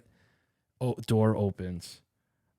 See a fucking Billabong fucking flip flop, dude. Fucking Billabong flip flop with like That's what everyone wore. with like the can opener on the bottom, Yeah. bottle opener on the bottom. Yeah, yeah. And I see the door, and he's with like this hot blonde chick, right? And he shuts the door and turns around. It's fucking Pat McElroy, dude. So I was like, yo. And he just says something probably like, I'll be right back, babe. No, yeah. He was just like, yeah, you need anything? I'm talking to her or whatever. All right, cool. And then he turns around and he recognizes me, Yeah. which was so cool because he was older and like didn't have to recognize us. Like older kids were just like too cool. But I think he was in 8th grade when I was in 5th. yeah, he was the man, dude. And he turns around and he was like, yo, like, Danny, what's up, man? I was like, yo, how you doing, man? I was like, yo, dude, and I'm chilling, just back in town for a couple of days, and like, I'm trying to get like, he was like, oh, you trying to get smokes? And I was like, yeah, dude. He was like, what do you smoke? And I was like Marlboro, like 27 or whatever, like whatever. And he was like, all right, goes inside, right? What? Goes inside, comes out, This guy was fucking. comes out, right? Walks to his car. I'm like, oh man, like maybe you forgot about me. He turns to me and goes, yo, and fucking flicks them to me, throws me a whole pack of cigarettes, and I catch it. And I walk up to give him money. He goes, keep it, man. It just burns out. Yo, he does. Oh, he did? Yeah, dude. So he throws me this fucking pack of Marlboro cigarettes, right? I catch him. Yeah. I go to give him money, like walk towards him. He goes, don't worry about it, man. God, what a legend. Puts it in reverse, like puts his arm around this fucking girl. It's like, screw it. Yeah. I was like, he is the fucking coolest guy I've ever met She's till like, this did day. you just buy that kid an unhealthy pack of cigarettes? He goes, yeah. And she's just like, I'm gonna suck her cock.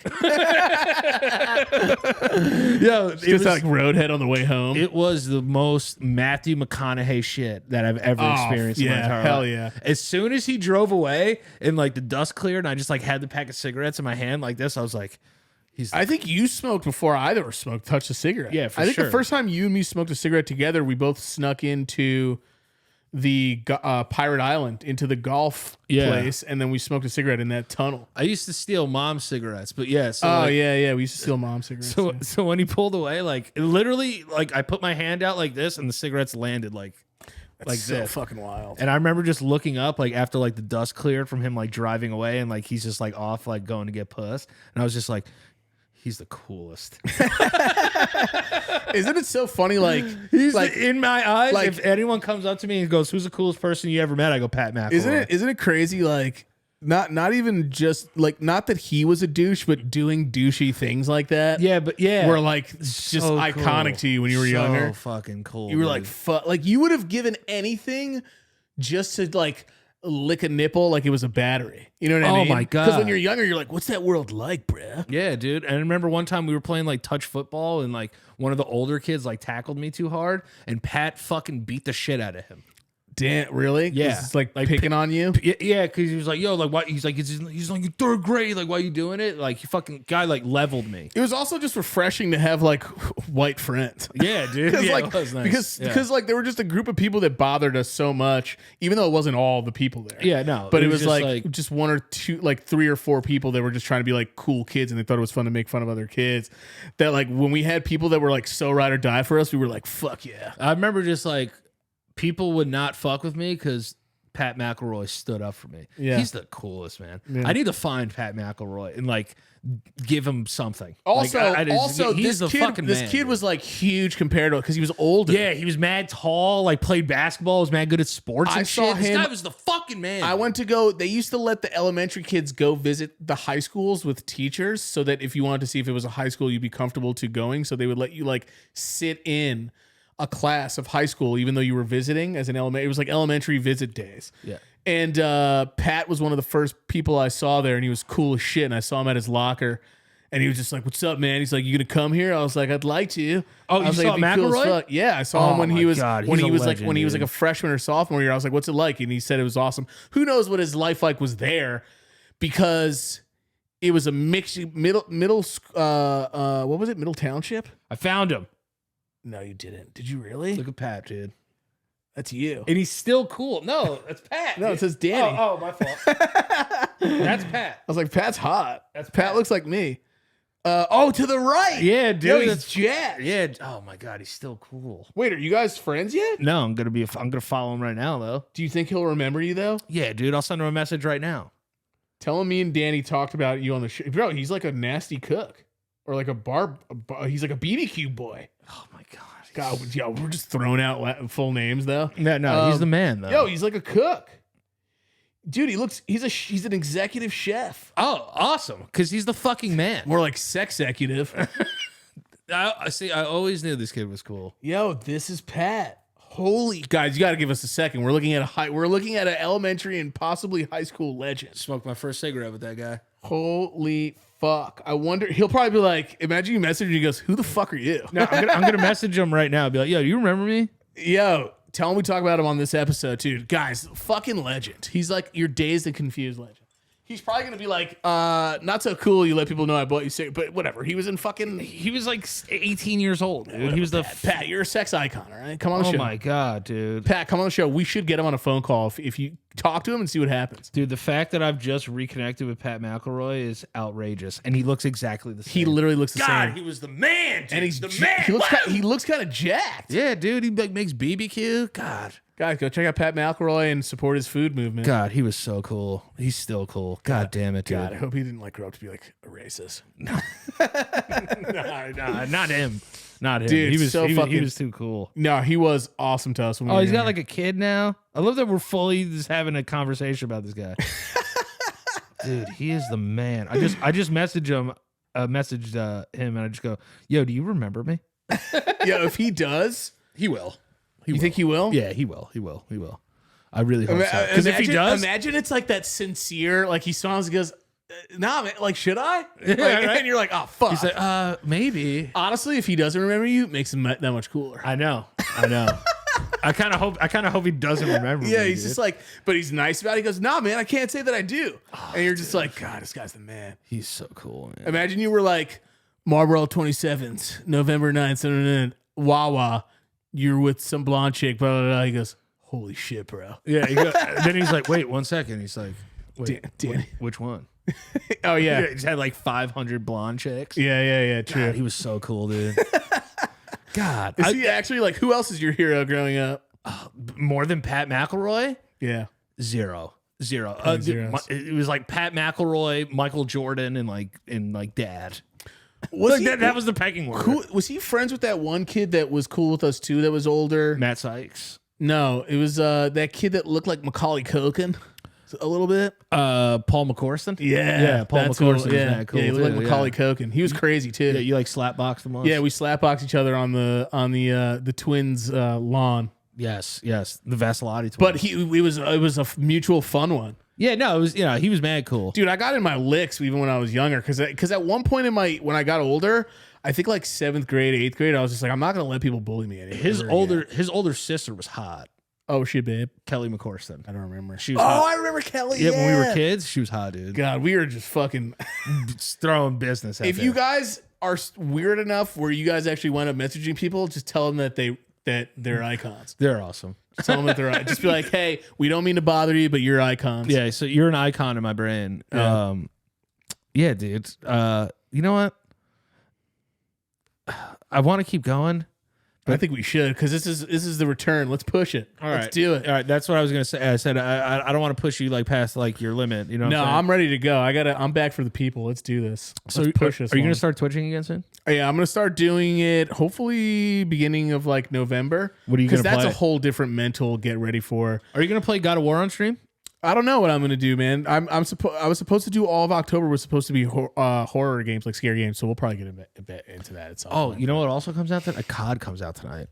Yeah, I already have it. You have Modern Warfare 2? Yeah, my management. Shout out to Nappy Boy Gaming. Damn, dude. What Nappy the Boy fuck, Gaming. yo? T-Pain. It's Holler just at the me. campaign. It's not multiplayer. Yeah, but it's got to be fun as shit. It's cool, but I it's not saw- the best one. But I It's saw just the funny. graphics are Everyone's crazy. like, "Yo, Soap McTavish is back!" Like Modern Warfare 2. Is this the one when they fucking made us shoot up an entire airport?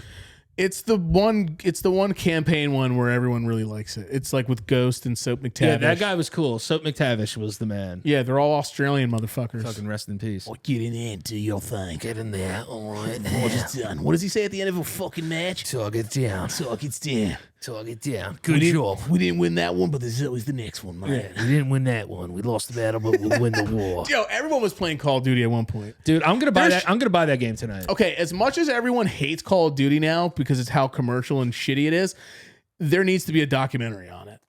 Oh, It hell took yeah, the world by storm. bro. That's a great idea. There should be a Like I'm fucking- talking about like a really well-made one. Yeah, like a Netflix special. Like Everyone knows Call of Duty, bro. Fucking priests know Call of Duty. 100%. You know There's what I mean? priests right now in the priesthood that grew up playing Call of Duty. Yeah, I mean, what year did it get big?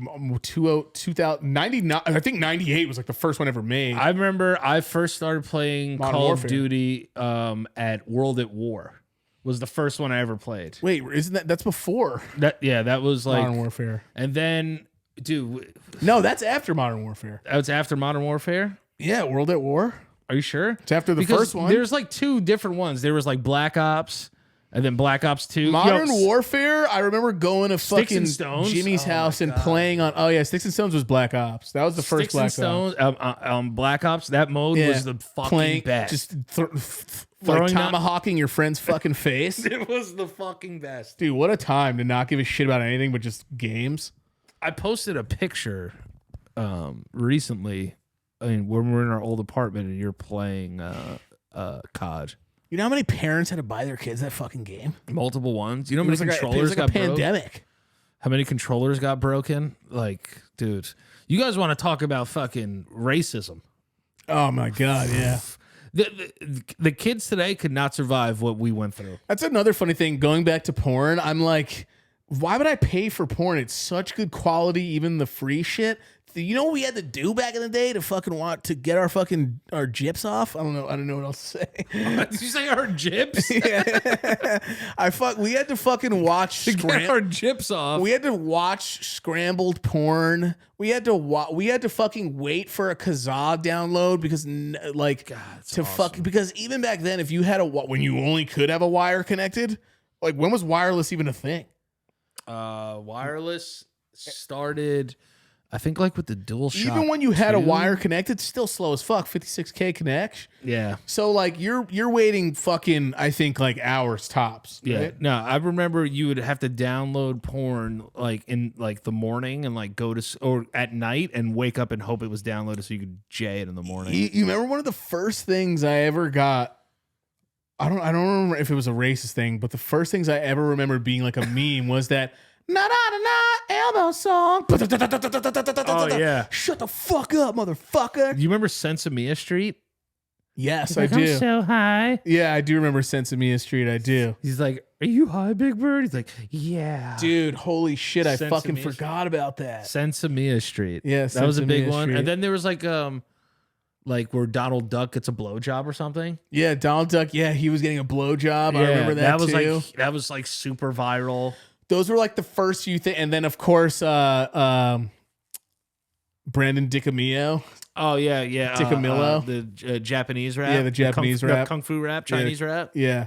Yeah, that's like when it really started. But I remember just like Donald Duck, like he was just listening to Donald Duck at a blowjob. Yeah, That was it. CKY was huge back then. The download, by the way, as Hell well. yeah, we did all that shit. There was so much CKY shit that was just like we were like, yo, we want to be this so much. I remember telling Danny once, like, I'm gonna act like I'm sleeping, and you just film me and you just slap the shit out of me while I'm sleeping. Gosh. And Danny would like do his like fake laugh. And just Who? or he actually probably loved it at the time. If you Yeah. got a free slap on me, you probably put all that fucking. Let's do it again. Probably put all that fucking like past shit into one foul fucking swoop. You remember that one Vine we did where you were sleeping? You were like legitimately sleeping. I woke you up. I had like a knife in my hand. Yeah, and you're like, it should should have been me. I was like, should be me. So funny. And I was like, actually, like, oh. Yeah, you're like, what the fuck? Yeah. Jake Paul, Anderson Silva, who wins?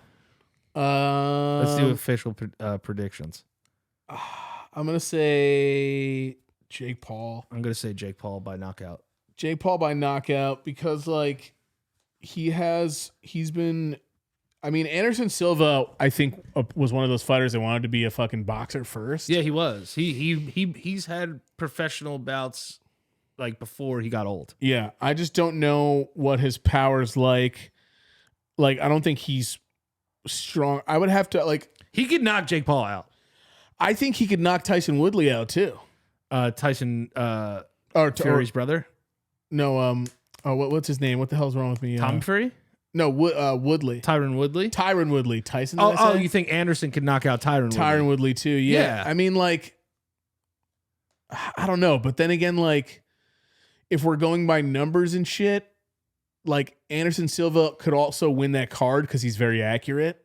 Yeah, he could win. He could win by points. But he's lost in the UFC to people who are less talented in boxing. Yeah, but I don't think that he wants to. Like, he'd rather get knocked out than have like a boring point fight. Let's be honest. We're all watching because we're waiting for this kid to fucking lose.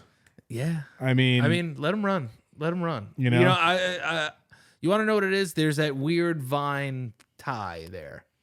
That like, it's like in the back of my mind, I'm like, all right, go for it. Yeah. Get your bag, bud. Do what you got to do. I mean, listen, he's proven to not be Kanye's kind of taking the cake when it comes to just douchey individuals lately. Yeah. Like, Jake sucks, but like, I mean, Logan's technically done worse shit than he has. Yeah, dude, he filmed a dead Japanese man And laughed and like basically laughed at it. Yeah.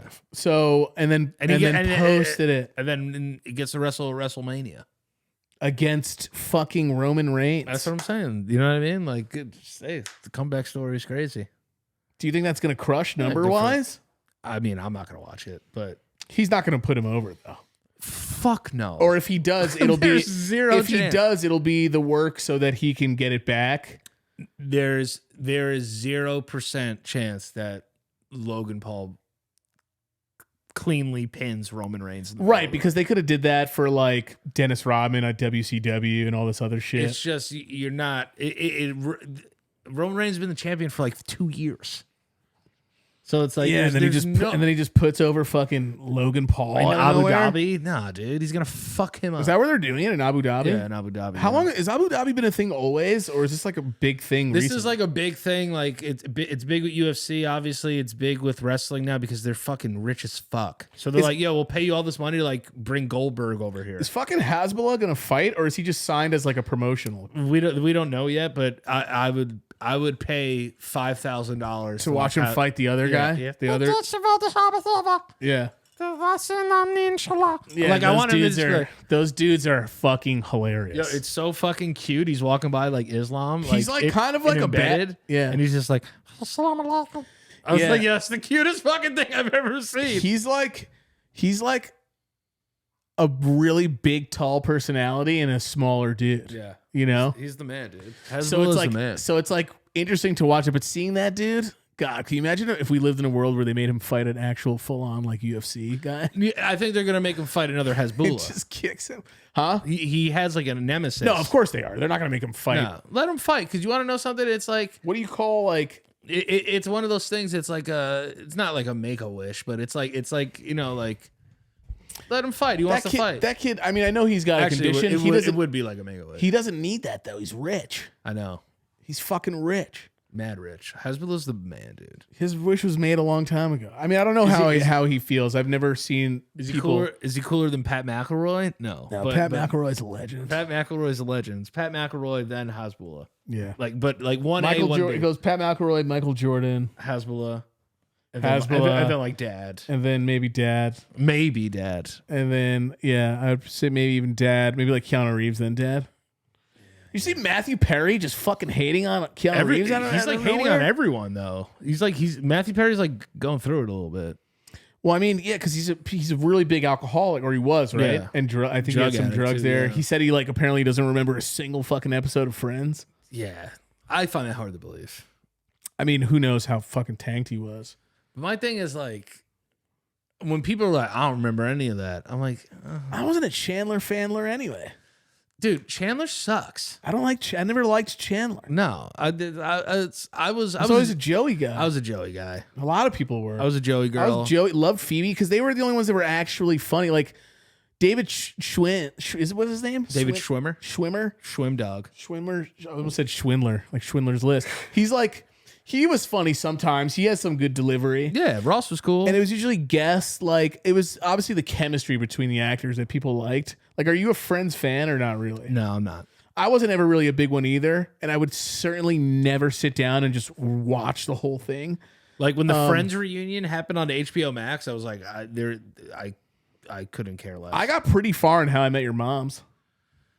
I never gave that show a shot either. But you want to know what I watched the other day? Like this is literally the first time I ever sat down and watched a full episode of it.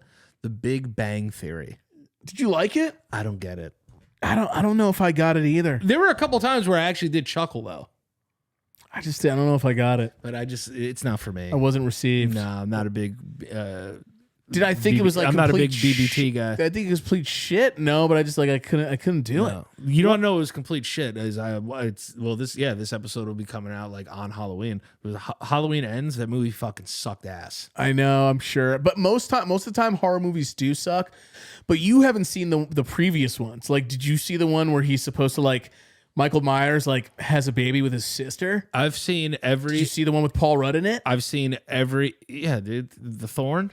I've seen every. I've seen the Return to Michael Myers. I've seen every Halloween multiple times. This was the worst one.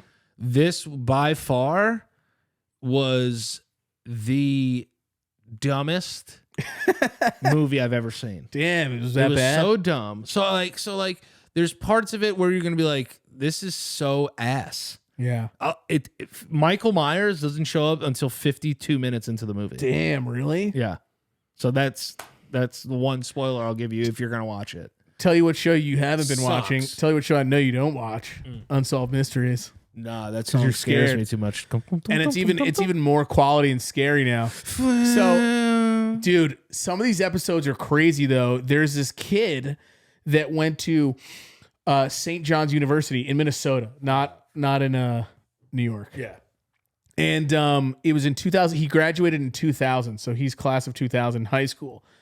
And he goes there. I think he's there for his first year there, and he's roommates with like it's a really small. I think he went there because like there's that local feel. Like a lot of your friends from your schools previously go there. Okay.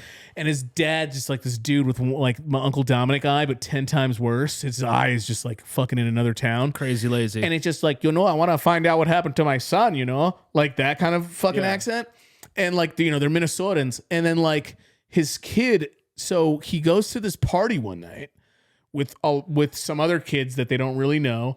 And they're playing poker and shit. And just like 1 minute, he just gets up from the table and then he's just fucking gone.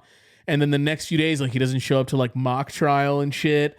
And he goes to school. He goes to college with his high school sweetheart. She goes to the same college, I believe. Okay. So they had a class together even, but they broke up because they just figured that it wasn't working out for either of them in college.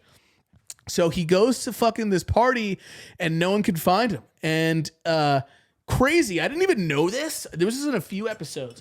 When you when you put a card or something into like your room or to your motel, it records that time. Oh yeah. I never fucking knew that. Yeah, because So right there and then I could have committed a crime and had no idea. Yeah, well the thing is like I found that out because I never knew that. I'm notorious for not checking out of hotels. I will stay in a hotel for as long as possible, like past checkout. Yeah. Like you're gonna have to come in and be like, yo, you have to get the fuck out of the room. Like they'll be like, oh, checkout's 11 o'clock. I'll stay in that bitch till 2. So they were they did it at his dorms. So they're like, they're checking his dorm stuff because the kid's missing and he's just fucking gone. And they're like trying to see the last time that he went in. Right. The last time that he used his key was to fucking go to the party. So when he left, he obviously didn't make it home that night. So he stayed at the party. No, he didn't stay at the party. He went to the party and then disappeared. And after that, he never went home. Oh, so yeah, he never checked back into the dorm. So he never checked back in. So he was either they tried finding this kid. They had they had bloodhounds. They had professional like dogs like for fucking like diver dudes. They had diver dudes going because the lake there is big too. That's near them. There was like a lake near them that they checked in and out, could not find them. They had to wait till spring when bodies change temperature, water changes temperature, and then they float up. So they go to check. Yuck. So like the family's looking for him. They're trying to check for him, and the police dogs last have his scent going from the party house to the bridge that he had to cross in order to get from his dorm to this place. Oh, maybe he killed himself. So they thought that he did that, but they couldn't find his body. When you kill yourself, you get found. Because what are you going to do? Move your own body? So they couldn't find him. So they thought maybe maybe he did that, but that ruled out that he didn't kill himself. So they couldn't find this kid's body for fucking years. They keep looking for him. The parents even hired their own bloodhounds because they didn't like the work the police were doing. Still gone. So like no one knows what happened to this fucking kid.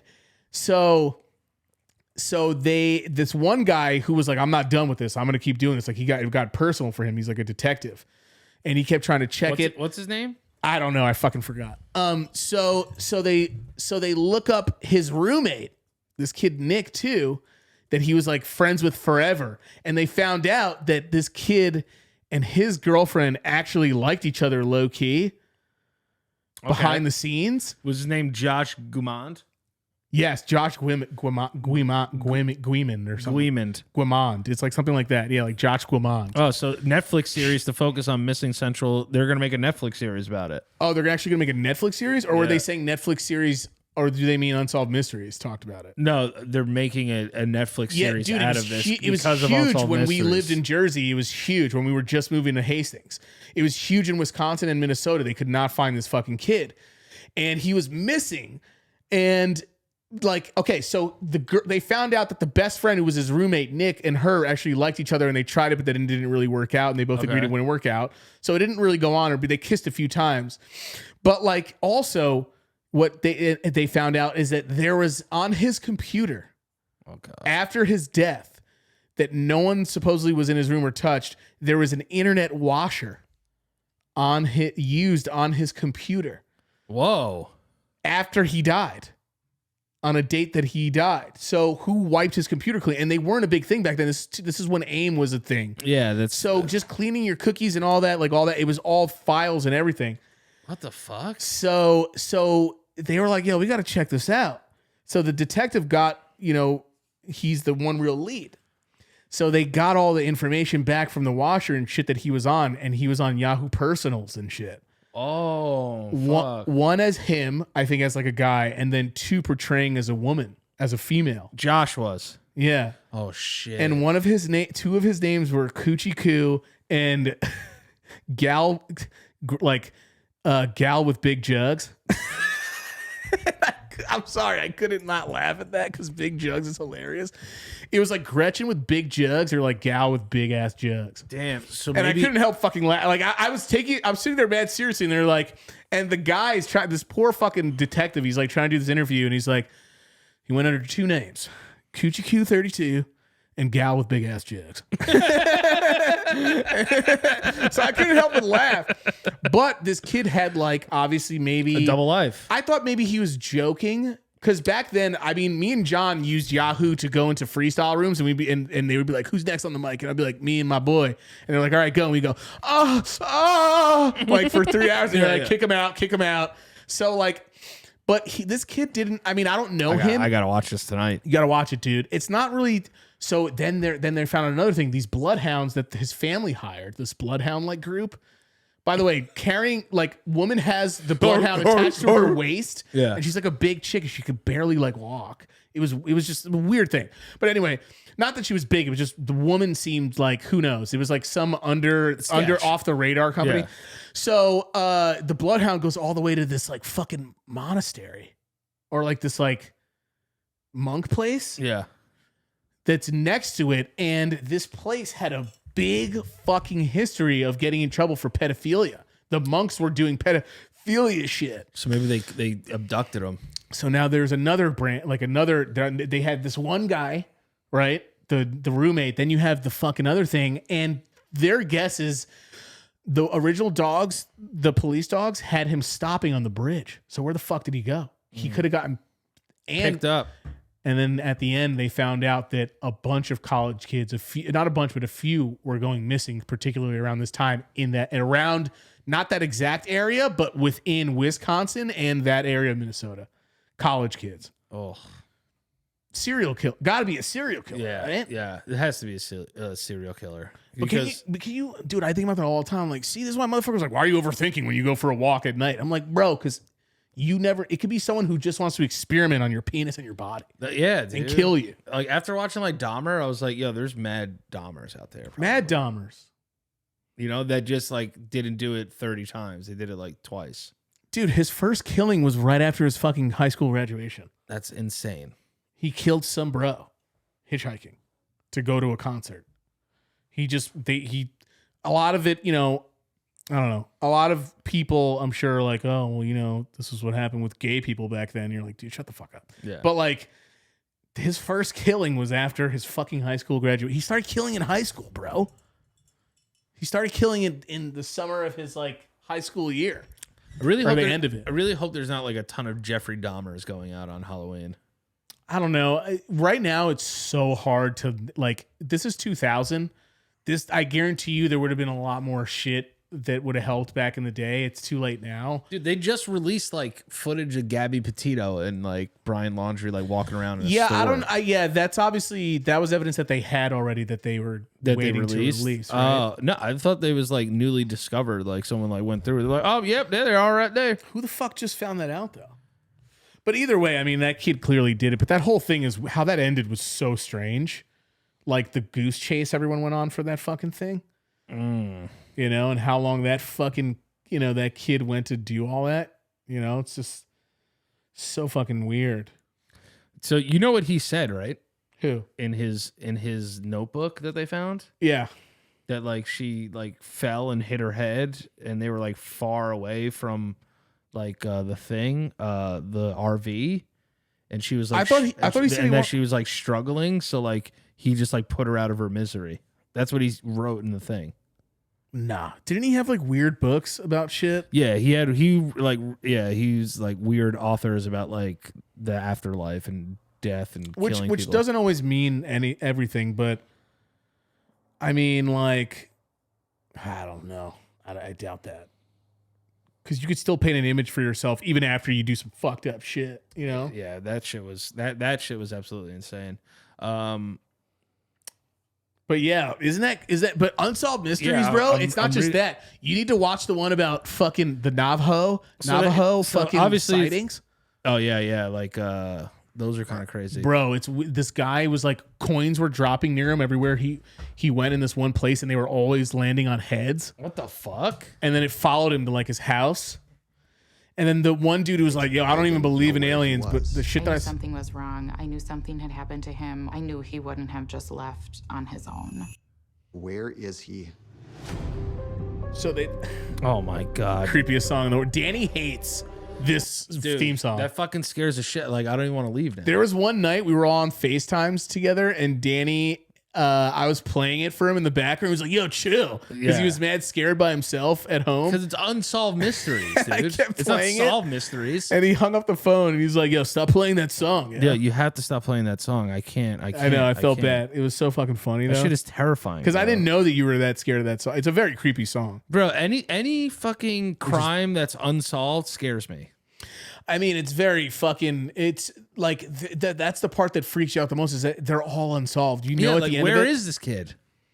He's dead, probably, right? Or joined. Bro, there was the fucking woman who fucking. She met that dude who was like he's trying to be like an influencer, like life coach. And her son had to come over one morning, and he was like, "Yo, is my dad good?" He said he was sick, and she's like, "Yeah, he's in his room. He's just sleeping right now. Like he's just sleeping." And like he went, he's like, well, I need my iPhone like headphones and shit. She's like, we'll go in there or like something like that. And he went in the room. He's like, some just told me like leave him alone, don't go in the room. And she was like cleaning and shit. She like was walking to the trash can when he first saw her, and she ran back to the apartment. Yeah, and didn't say anything to him. And then on like I-75 or some shit, someone found like this fucking sleeping blanket with just like his fucking torso in it. Oh. Jesus. And then his head and other shit was found.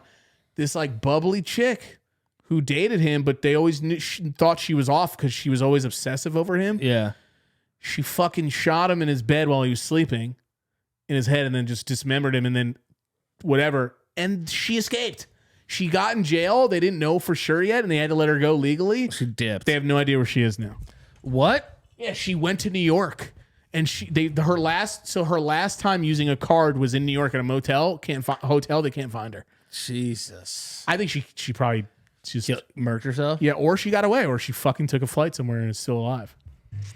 But they never found her. It's just so crazy, like that this can be a fucking thing. That people can literally disappear off the face of the earth. Also, just be like, yo, like this like bubbly ass chick was capable of doing that shit, and she did it with like a house knife, bro. Like, it's just like when I'm watching this shit, I'm like, Jesus fucking Christ, people are fucking fucked. You know what creeped me out too? That fucking, what's that bitch's name? Jodi Arias. Oh yeah. She took pictures of him like in the shower, like right before she fucking stabbed the shit out of him. It's so weird. People are so fucked. So weird. People are so fucking that shit is fucked. So scary to me. So fucked. After that, I was like, okay, I have to just look up something a little bit more like happy. like fucking like happy and lighthearted than this. Great. Now I have to go home and watch this now. No, don't watch. You don't have to watch that episode. I can't. Because it's weird. Because like scary movies, I'll watch them all day. I've watched. There's an amazing YouTube channel called Dead Meat. Yeah, I've seen it. That does a thing called Kill Count, and it counts all the people that in movies that like get killed, and they do the story and then they give them like rankings. If you guys never checked out Dead Meat on YouTube, I mean, it's huge. I'm sure. What's your fucking favorite scary movie though? Back in the day, my favorite scary movie of all time is the original Halloween. Yeah, me too. The reason why the original Halloween is so scary to me is because it's before all the who is he? Like, is he an entity? Yeah, they just extended it too long. I'm like, nah, this dude killed his sister, like, is fucking nuts and just wants to go back to his childhood home, and he's like a 8-year-old in this monster's body. Could have left it at 2. Yeah, 2 was even good. 2 was great. I like 2. 2 in the hospital is crazy. Yeah. I'm afraid of hospitals till this day. When I had to sleep over in the hospital like 3 years ago, when they were running tests for me, I was terrified.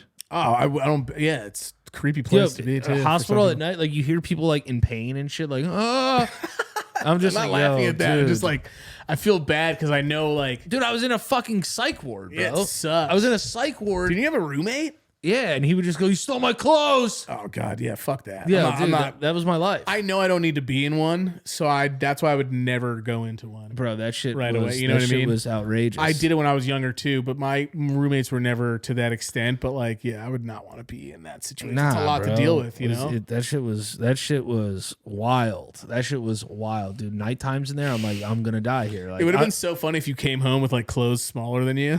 I'd be like, "Daddy, you piece of shit." Because there were people that would walk the hallways at night. Oh, really? So I would be up. You said that's so scary. Weird. Yeah, I don't know why I said it like walk that. the hallways. Okay, I was about to burp. That accidentally came out scary. Yeah, it came out very scary. I didn't mean to say it. If you guys listen to that and go back to that, that was so frightening how you fucking did it.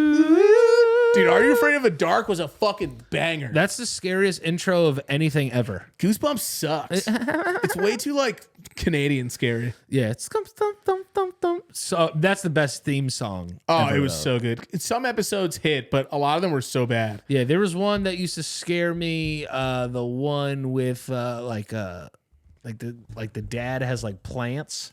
Yeah, the one where the scientist, and then a plant shapeshifts into him. Yeah, that creeped me the fuck out. Yeah. That one was scary. And then there was one. Very good. Very good. It was a good episode. I think there was one, Are You Afraid of the Dark, where like the kid like actually dies. Does he? Yeah, like what? No, I don't remember that. They were killing motherfuckers on that Are show? You Afraid of the Dark? The clown episode of Are You Afraid of the Dark? The haunted house one, the clown house. Oh shit, really? Yo, watch that tonight. I guarantee you call I'll me watch it you're tonight. afraid. I think it's still on Netflix. Yeah. I'll watch tonight. That one is so fucking scary. He like goes home and the clown's like in his house and then like goes back to like the clown house. Dude, it's what fucking the fuck? Are You Afraid of the Dark? Kid dies. Dude, what the shit? Yeah, the Tale of the Shiny Red Bicycle. Remember this fucking kid, dude? Wait, isn't that Ryan Goss No, in that's that episode? no, I don't think that's Ryan Gosling in that one. But this was fucking terrifying, bro. The dead kid on a bike, bro. Okay. Again, not all episodes were bad, but a lot of them were trash. Yeah, most of them were terrible. Yo, I don't even know if I really remember that one. Yeah, dude, this was season 2. And the other one, too, was... Missing Kid? There was like a Halloween episode with that scarecrow. There was a scarecrow, Are You Afraid of the Dark scarecrow. And this fucking thing scared the shit out of me. What was your favorite book out of them bitches, though? I think the Lori Beth one, or no, Lori Beth was the chick from All That. My favorite Goosebumps book? The Mask one. Yeah, that's what I'm talking about. Beth, whatever her name is, something Beth. Whatever that one. The one with Where she like can't take it off. Oh, it's terrifying, dude. That shit is so scary, fucking dude. freaky, bro. When you're a kid, you're like, holy shit. Yeah, dude. And you believe anything. Like I used to hide Pee Wee Herman dolls because I was so fucking scared of them. Yeah, silent servant / scarecrow. This fucking thing was so goddamn scary. Look at this fucking thing, bro. I do you remember remember the that. scarecrow, dude? Yeah, bro. Look at I that remember, motherfucker, bro. And then he that comes too. to life.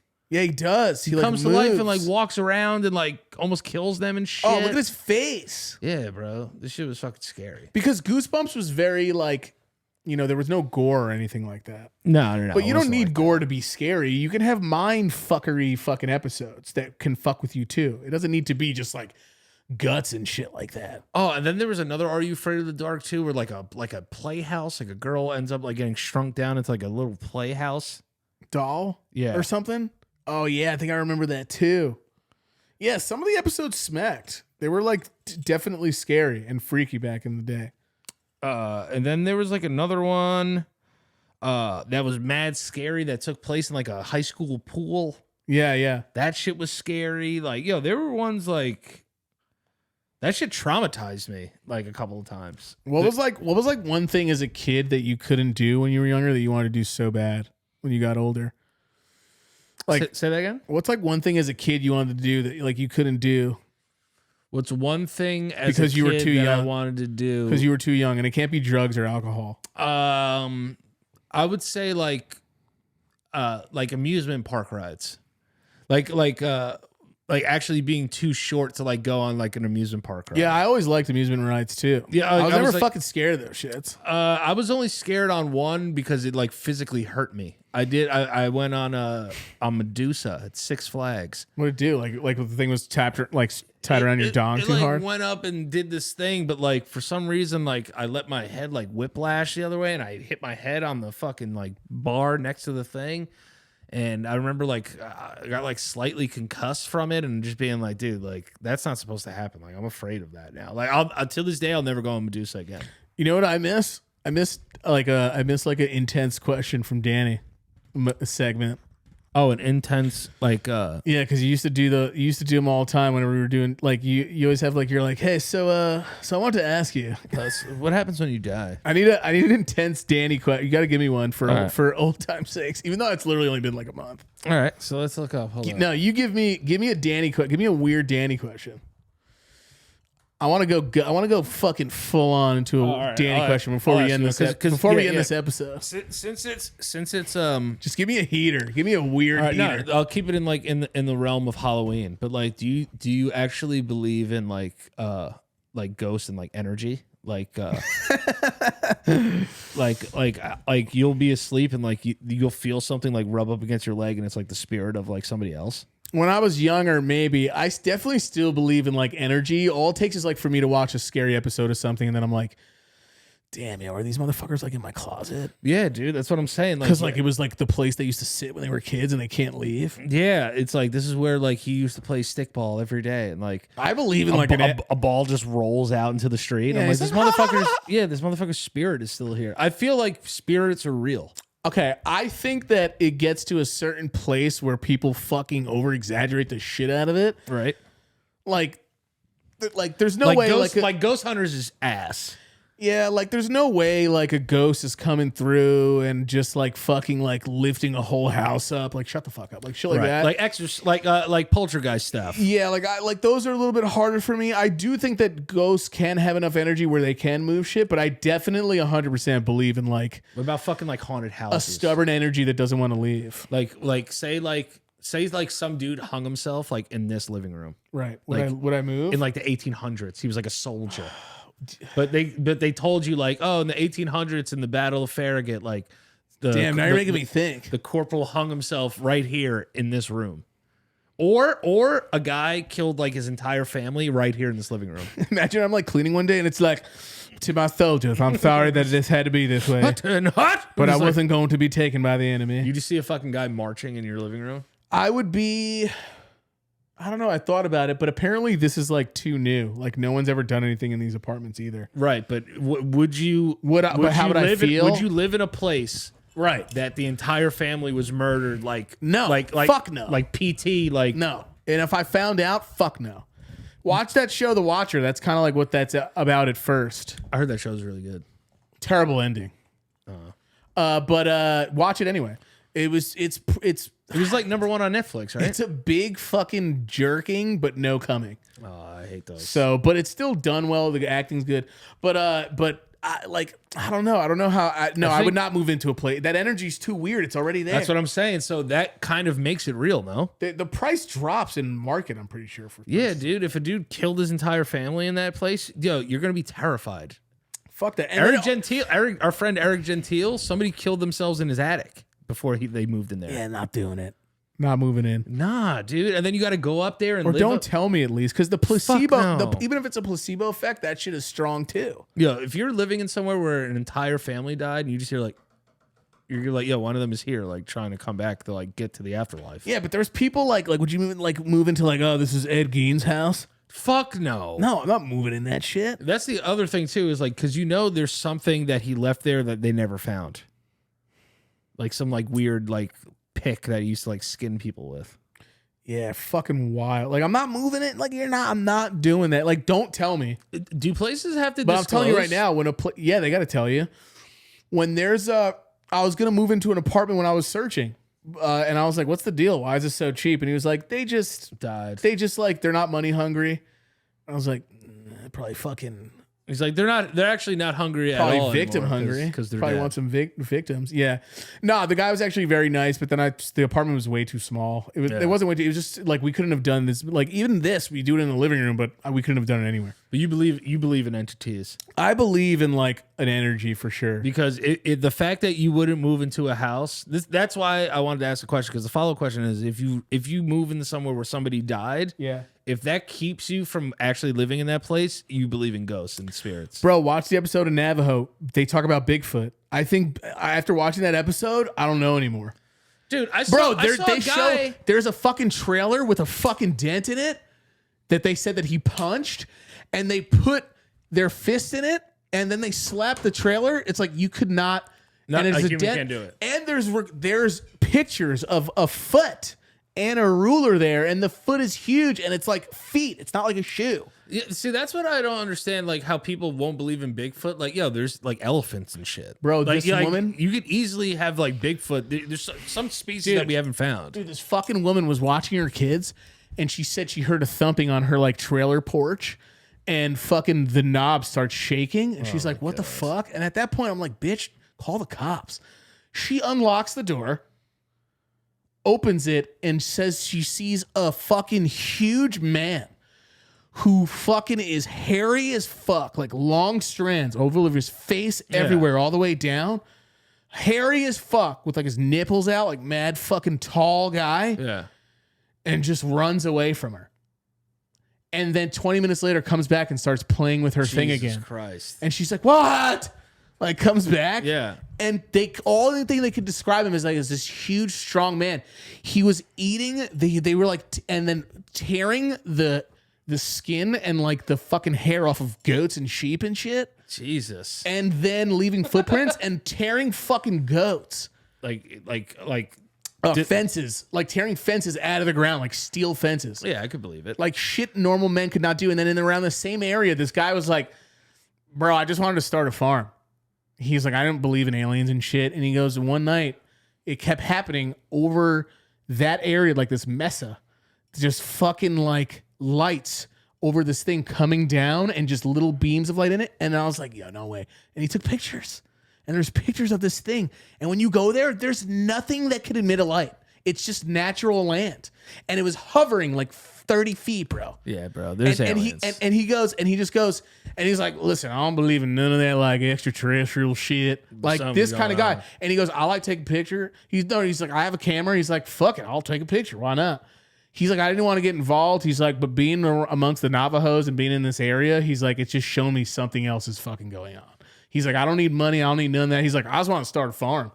That was it. And that's all he was there for. And then the other episode is the one night in Ohio when everyone saw the same thing at once, and these things were moving everywhere. And this one couple was laying in a tent, and they opened up their tent, and they saw a fucking 60-foot long height wall of water being sucked up into the air. Fuck that. And they said they just bounced and went. They were like, "We couldn't handle it. We were so scared. We just walked into that. We ran into our house." Because they were camping outside their house or something. That's bugged out. Bro, I don't know, man. I don't know. I saw some dude recently. He has this really rare blood form that makes his skin breathes a lot and he could just stick shit to himself. Yeah, I saw that guy. He puts like cell phones on his face. Yeah, like anything with a flat surface sticks to him. Yeah, he has like 200 oxygen or something. Yeah. I'm like, yo, the superheroes could be real one day. That's pretty close. That's as close to like being like Mr. Fantastic that anyone's ever been. Like, imagine you could just fucking stick your Shove shit to goddamn your phone on face. your face and just stays there. Yo, he could pour drinks from his forehead. He puts bottles on his forehead. Cans. And he just goes like this and pours them. And then people try to take them off and they won't come off, and then he could just like release it with like a thrust of his skin. Yeah, dude. There's definitely people out there if we have fucking Suction Man down here. And Bigfoot for real, like, yo, we have huge species on this planet still. Yeah, no, for sure. I mean, dude, the only reason dinosaurs seem like aliens to us is because of the distance in time. That's all it is. They were fucking real as fuck. Hell yeah. Things that are huge that could have stomped through your wall of your house and ate you and your fucking dog. You know what I found out the other day, which I Like thought, fucking chicken nuggets. which I thought was kind of crazy, that bears can kill gorillas. What? How did you find this out? I did like this deep dive on like how gangster are gorillas. Like, yo, a lion would fucking destroy a gorilla. Wait, really? It's kind of disappointing. I know. I always I thought like a gorilla, like I have like the Joe Rogan audio looping in my head where he's just like you could tear everything to shreds. Yeah, no. But a lion and a fucking like a lion, those are different. A lion bear? could kill a gorilla, and a bear could kill a gorilla. Like a grizzly bear will fuck a gorilla up. I don't know, bro. A gorilla can do so much like crazy shit though. Yeah, but I thought that too. But apparently, like those are the only animals on Earth that could kill a gorilla, and then like a shark could kill a gorilla, an alligator could kill a gorilla. There's multiple ones that could kill gorillas. What? Yeah, I thought gorillas were like the apex fire, like gangster motherfuckers. Do you think there were ever like people who let like their like pet monkeys like jerk them off for gorillas? 100%. Or like a gorilla? Bro, anything disgustingly sexual, the answer is yes. Because people are weird, dude. Yeah, you're right. Everybody's so weird out there. Yeah, Everyone's dude. so fucking strange. Everyone's just weird. Like there's this like think of the weirdest thing you've ever done that you'd almost be impossible to like say to, like out loud. It's been outdone by 1 million. Yeah, I guess you're right. That's true. You're right. You know what I mean? Like there's families that like kill people together. I like how I'm saying I guess like everything that I've done is terrible. Like imagine you like and your entire family like killed people. Like you just like, oh, we got another one. Yeah. There's families that. How do you think people. you would feel if you found out I just murdered mass people all the time? I mean, I would. Because I tried thinking about that scene with his dad. Where he's It depends. It depends. Like, is it like not to sound like gangster or anything, but like, is it on some street shit or is it like you're eating them in like weird shit? Eating them in weird shit. I would never talk to you again. I know. No, I'm just being serious. I'd be like, yo, like I can't. I don't want to talk about my brother. Like, there's nothing like I would want to do. Because it shits on the whole family. It destroys, like, you know what I mean? Yeah. Like, he ruined, like, his family name. Like that guy in Las Vegas that shot everybody. Like, Yeah. and they like talked to his brother. Like, I would never do an interview about you. Like, I would never like even want to talk about you. Like, people would be like, yo, like, so what was he like growing up? I'd be like, yo, I'm not talking about keep him. this shit away from me and my family. That shit is so horrific that I'm not even associated with that person. Right. Understandably so. But like, if you were like, His dad went in for him, apparently. if you were like in the mafia and Yeah. like came out that you killed a bunch of people, like odds are I probably had an idea. And then like, you know, it would be a little different because of the omerta. Yeah, You know what I mean? I'd be like, whatever. Like, that was the life he chose. Like, you know what I mean? Yo, you know who I found out today is in prison for life? Our old lunch guy, Who? Pedro. The guy who got in trouble for fucking doing the bomb scare? Yeah, he's in prison in Florida for life. What did he kill somebody? I think so. Damn, bro. Yeah. He was mad nice to me. Yeah, he loved us. He was the man. Well, it's probably because who knows what happened. Maybe some guy that crossed his fucking mental lines. I don't know. I don't know. But Oh, yeah. you telling us this fucking guy? Yeah, Pedro, yeah. Damn, he went from killing it in the kitchen to killing Someone. it on the street. Yeah. Just killing humans That's on the why street. it would be different if you like killed someone over like drug deal or something, like, or like, you know what I mean? How'd you find this out? Did you look him up? No, I spoke to somebody from the school today. Oh yeah, you were in the school today. Yeah, I was in my old high school. today. Alcove looks whack, by the way. Yeah, they got rid of the rugs. I always thought it was pronounced alcove. Yeah, no, alcove. Alcove. Yeah, Which just alcove. means like in the cut, right? Like a little place in the cut. Yeah, a little around the corner piece. I'll go with you one time when you go there too. But yeah, like I can't believe that. Damn, this guy was killing motherfuckers. Apparently, I mean, killers are all of us are potential killers. They're around us every day. Your neighbors could be pushed to a limit where they do some fuck shit. I always think about like if I was walking and like someone for a second was like, "All right, I'm gonna kill this guy," and then was like, "Nah, chill, forget it." Have you ever thought about like killing a person?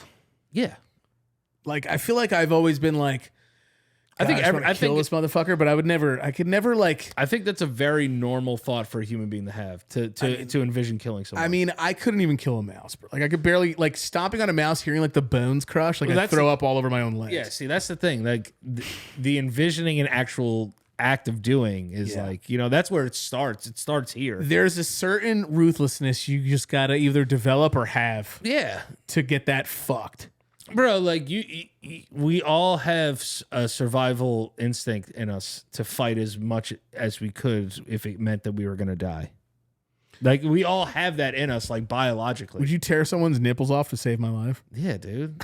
Yeah, you want to know what's weird? I'm just thinking about you just going, ah! But it's also like this. It's also like this though too. It's like think about like those guys that went on a fucking like hike together and they had to eat each other to stay alive. Oh yeah, what did they do? They like shared parts of their legs and shit? Yeah, they were like, yo, if I die, like eat me. Oh wait. Oh yeah, dude. These motherfuckers like ate each other, bro. That shit is fucking crazy. It's crazy. Yeah, dude. Yo, you're so domesticated. We're so domesticated that we've never been pushed to the brink of even having to think about that. Now, think about it. Yo, if you and me had to eat each other's cheeks, we would survive for years. Yeah, I would just be like, yo, if we just cut off one of our cheeks, like we're good for a couple If they months. found me, I'd be like, nah, I'm good. Just leave. I'd be like, I've been eating my brother's ass for like fucking 3 Like, years. You seen Mike? And he's like, nah. You like turn around and like half your ass is missing. They get there, I'm like healthier than I've ever been. Actually, I'm just like in like half your ass cheeks. Just like, where's Danny? And it's just like, hey guys, I just have no ass now. Where's Danny? I'd be like, yeah, because I probably don't even talk anymore at that point.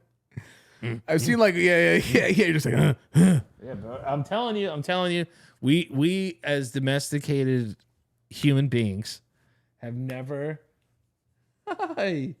Our dog's parents is here. Her dog Boo. He's the best. He's the best dog. Hi, Booby. He's one of the best dogs ever. Hi, Booby. He literally just looks like a bigger, shaggier version of your dogs. Yeah, he does. Yeah, he's a labradoodle. Fat bastard. Yeah, so like we've never had to be pushed to the brink of survival ever. No, never. So you don't even. Have you ever thought about like if you had to be like capable of? We don't know. No, for each other even too. Like if that's what I'm watching Walking Dead. I'm like, yo, me and Danny, if we were in this situation, we would have pulled this guy's eyes out probably. Yeah, that's what I'm saying. It's like, yeah, like we're gonna have to kill you and eat you because at some point of survival, you have no choice. I mean, look at animals. They got to do it every day. If you want to live, you're going to have to kill and eat. And if we were like that, the zombie apocalypse, and then like some guys like I either have to stand up or I have to watch you like get like fucked in your nose or like ripped apart or weird. I'm going to fucking get out of my seat and I'm going to rip that. Like there's this scene where Rick Grimes, Carl's like about to get like raped. Yeah. Or it looks like that's what they were leading to in the show. Yeah. Which is crazy because that show's on basic cable, I think. Yeah. Right? Isn't AMC basic cable? Yeah.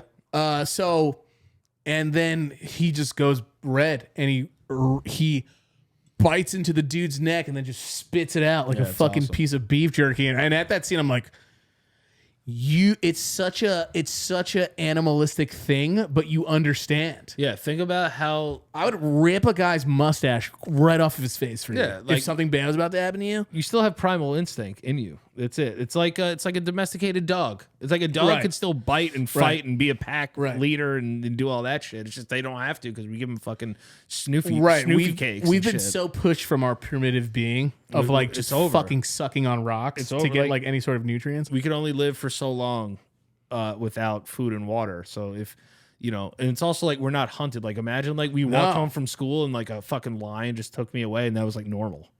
That'd be so fucked. Yeah, just being like, yo, like fucking lions got Danny. Dude, imagine just running. Imagine just like trying to run from a cheetah every day. Absolutely. The thing I've thought about these things. That's what I'm saying. It's like I've literally thought like what it would be like I just live outside and like I would have to like either hunt deer to survive and then also worry about like bears eating me on some like revenant That's shit. why, like, shout out to people that go hiking and stuff, but I'm not going up until like I did one crazy hike my whole life. Bro, never in my fucking life would I ever do anything like that. Right? Bro. Go up like, where bears blatantly are. Like, fuck that shit. There was some dude that was like an actor. I forgot what his name was, but he was gonna play Woody Harrelson's character on Cheers. Okay. But like didn't get the role. It was like, it's between you and Woody Harrelson, and they gave it to Woody Harrelson. Then like this particular actor like went and like lived in the woods, and he got ripped apart by a grizzly bear. Like ripped, like shredded to pieces. Jesus. You know, like you never know, dude. It's the wild is they call it the wild for a reason. Like, yeah, stay the fuck out of there. You're gonna be wildly torn to shreds. Yeah, bro, it's time to die in that motherfucker. You see that video recently of that guy? The only thing that saved him was he was near a cliff where that bear is coming at him, and he goes, "No!" Oh yeah, he's and like, then he stop! and then the bear just fucking runs off the cliff and falls, and he goes, "Yeah!" Yeah. He's like, ah! And like people could laugh at people what they yell all the time, but I'd be like, get out of here! Yeah, hell yeah. You don't know what to say when that fucking 600-pound creature can move like a fucking gazelle. And bro, think about a whale. Think about how big a whale is. It's huge. That thing eats 30,000 pounds of plankton all day. Yeah, dude. It blows like your shower water out of its fucking head asshole. You know what I mean? Like you could take a fucking you could fill up a pool with just what comes out of their head. You know what? You ever seen a whale's dick? Yeah, dude. I saw one recently that flew out of the water fully wrecked. That's what they think Loch Ness Monster was just like a whale dick that like was being sticking out of water. Yeah, he's probably just like swimming on his back, or he died. Because some of them some whale dicks come out of water. Yeah, dude. They like stick out. They like pop their little dirty heads out of water. Dude, they got gargantuan wieners, bro. Dude, huge. Their wieners go crazy fire. Their dicks look like fucking basketball hoop poles. Like that you at like a standard park. It's fucking crazy. It's so wild. Oh and they just like, and they fuck other whales like this? Hell yeah, dude. They impale. I imagine it looks a lot like when those gas airplanes those gas aircrafts go up to fuel another like jet or something like that. Who? Like when those jets go up and give each other fuel in the sky because one's running out of fuel, so they have to meet each other, and then it has to like slowly like stick its fucking fuel stick into the other jet to give it fuel. Have you ever seen that? No. You've never seen the planes that are built to give other planes fuel live in the sky? Oh yeah, now I know what you're talking about. Yeah, Yeah. they port them. They like they're like insects fucking. They meet each other and then just like slowly insert. Exactly. Yeah. No. I was thinking of something else. I was thinking of like in Top Gun, like when like jets turn upside down and shit. I was like, wait, like they do that? Like they're like, all right, fill me up. It's like, you know what I mean? Like because like animal sex looks boring half the time. They don't like move or do anything. Some of them. Yeah. Like turtles are hilarious because turtles just sound like a guy dying, an old guy dying with asthma. Yeah, it's not a good look. Yeah, but it's weird. Like most animals could fuck you up. I think, most of them can. Like, I'm not saying they would kill you, but like this dog, he would be a problem because he weighs a lot. He could hurt you. Even when he jumps on you, it's a lot of pounds. He's a big ass motherfucker. He's a big motherfucker. But he's like the biggest pussy ever. Yeah, but like if he wanted to, he could hurt you. He could fucking certainly. He would scare if he was a bad dog like that, he'd scare the shit out of me. Yeah, when he barks, like if he doesn't know, he's like, yeah, he's a puss though. He's a good puss. He's a good boy. Who's a good boy? I shake your hand. I actually have to take him out. Yeah. Let's wrap this up. Thank you. I just want to say thank you to you for being patient and waiting. Thank you to everyone who watches the show for waiting. Thank you guys for anyone who tries to support the show. Thank you so much. And I'm just happy to be back and maybe get back into the swing of this. And then, we wanted Joe on for a minute.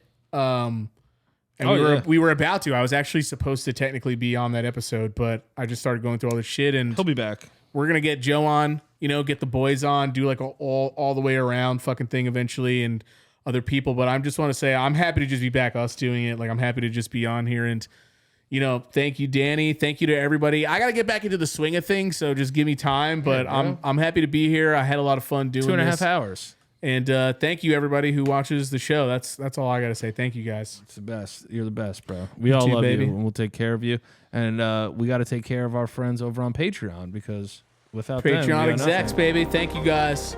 All right, let's read the name. Lop Nation CEOs and CFOs. If you want to join the Patreon, this episode will come out early on the Patreon. So if you're watching Patreon, you get this episode early. So, go, baby. Lop Nation CEOs and CFOs. This is the $50 and $25 tier. You get your name read on the show, and you are pretty much a producer of the show. So we love you. Here we go. Allison Meta, David Simpson, DJ Kento on Twitch, Lynn Speece, Big Mo, Nicole Daraloo, Ryan Blake, The Real Pachu, Puerto Rican Pikachu, Turbo Chubs, Big Booty Diggs, Carmen Julia Fisher, Louis Dreyfus Jackson III, Allie, Anox Games, Bush Baked My Baby, okay, Camro Boats, Corbin, Damn That's Dub, Franco Cefalu, It's Me, Nikki, Jennifer, John Kaminskis, Joseph Arsenal, Linda from Accounting, Max the Walrus, Neely Thomas, PATN, Radar Taylor, Ricardo Reyes, Tip Base, Vanessa Pineda. Thank you guys so much for your support. Thank you, guys. And we will see you next week. We love you. Love you. Deuces.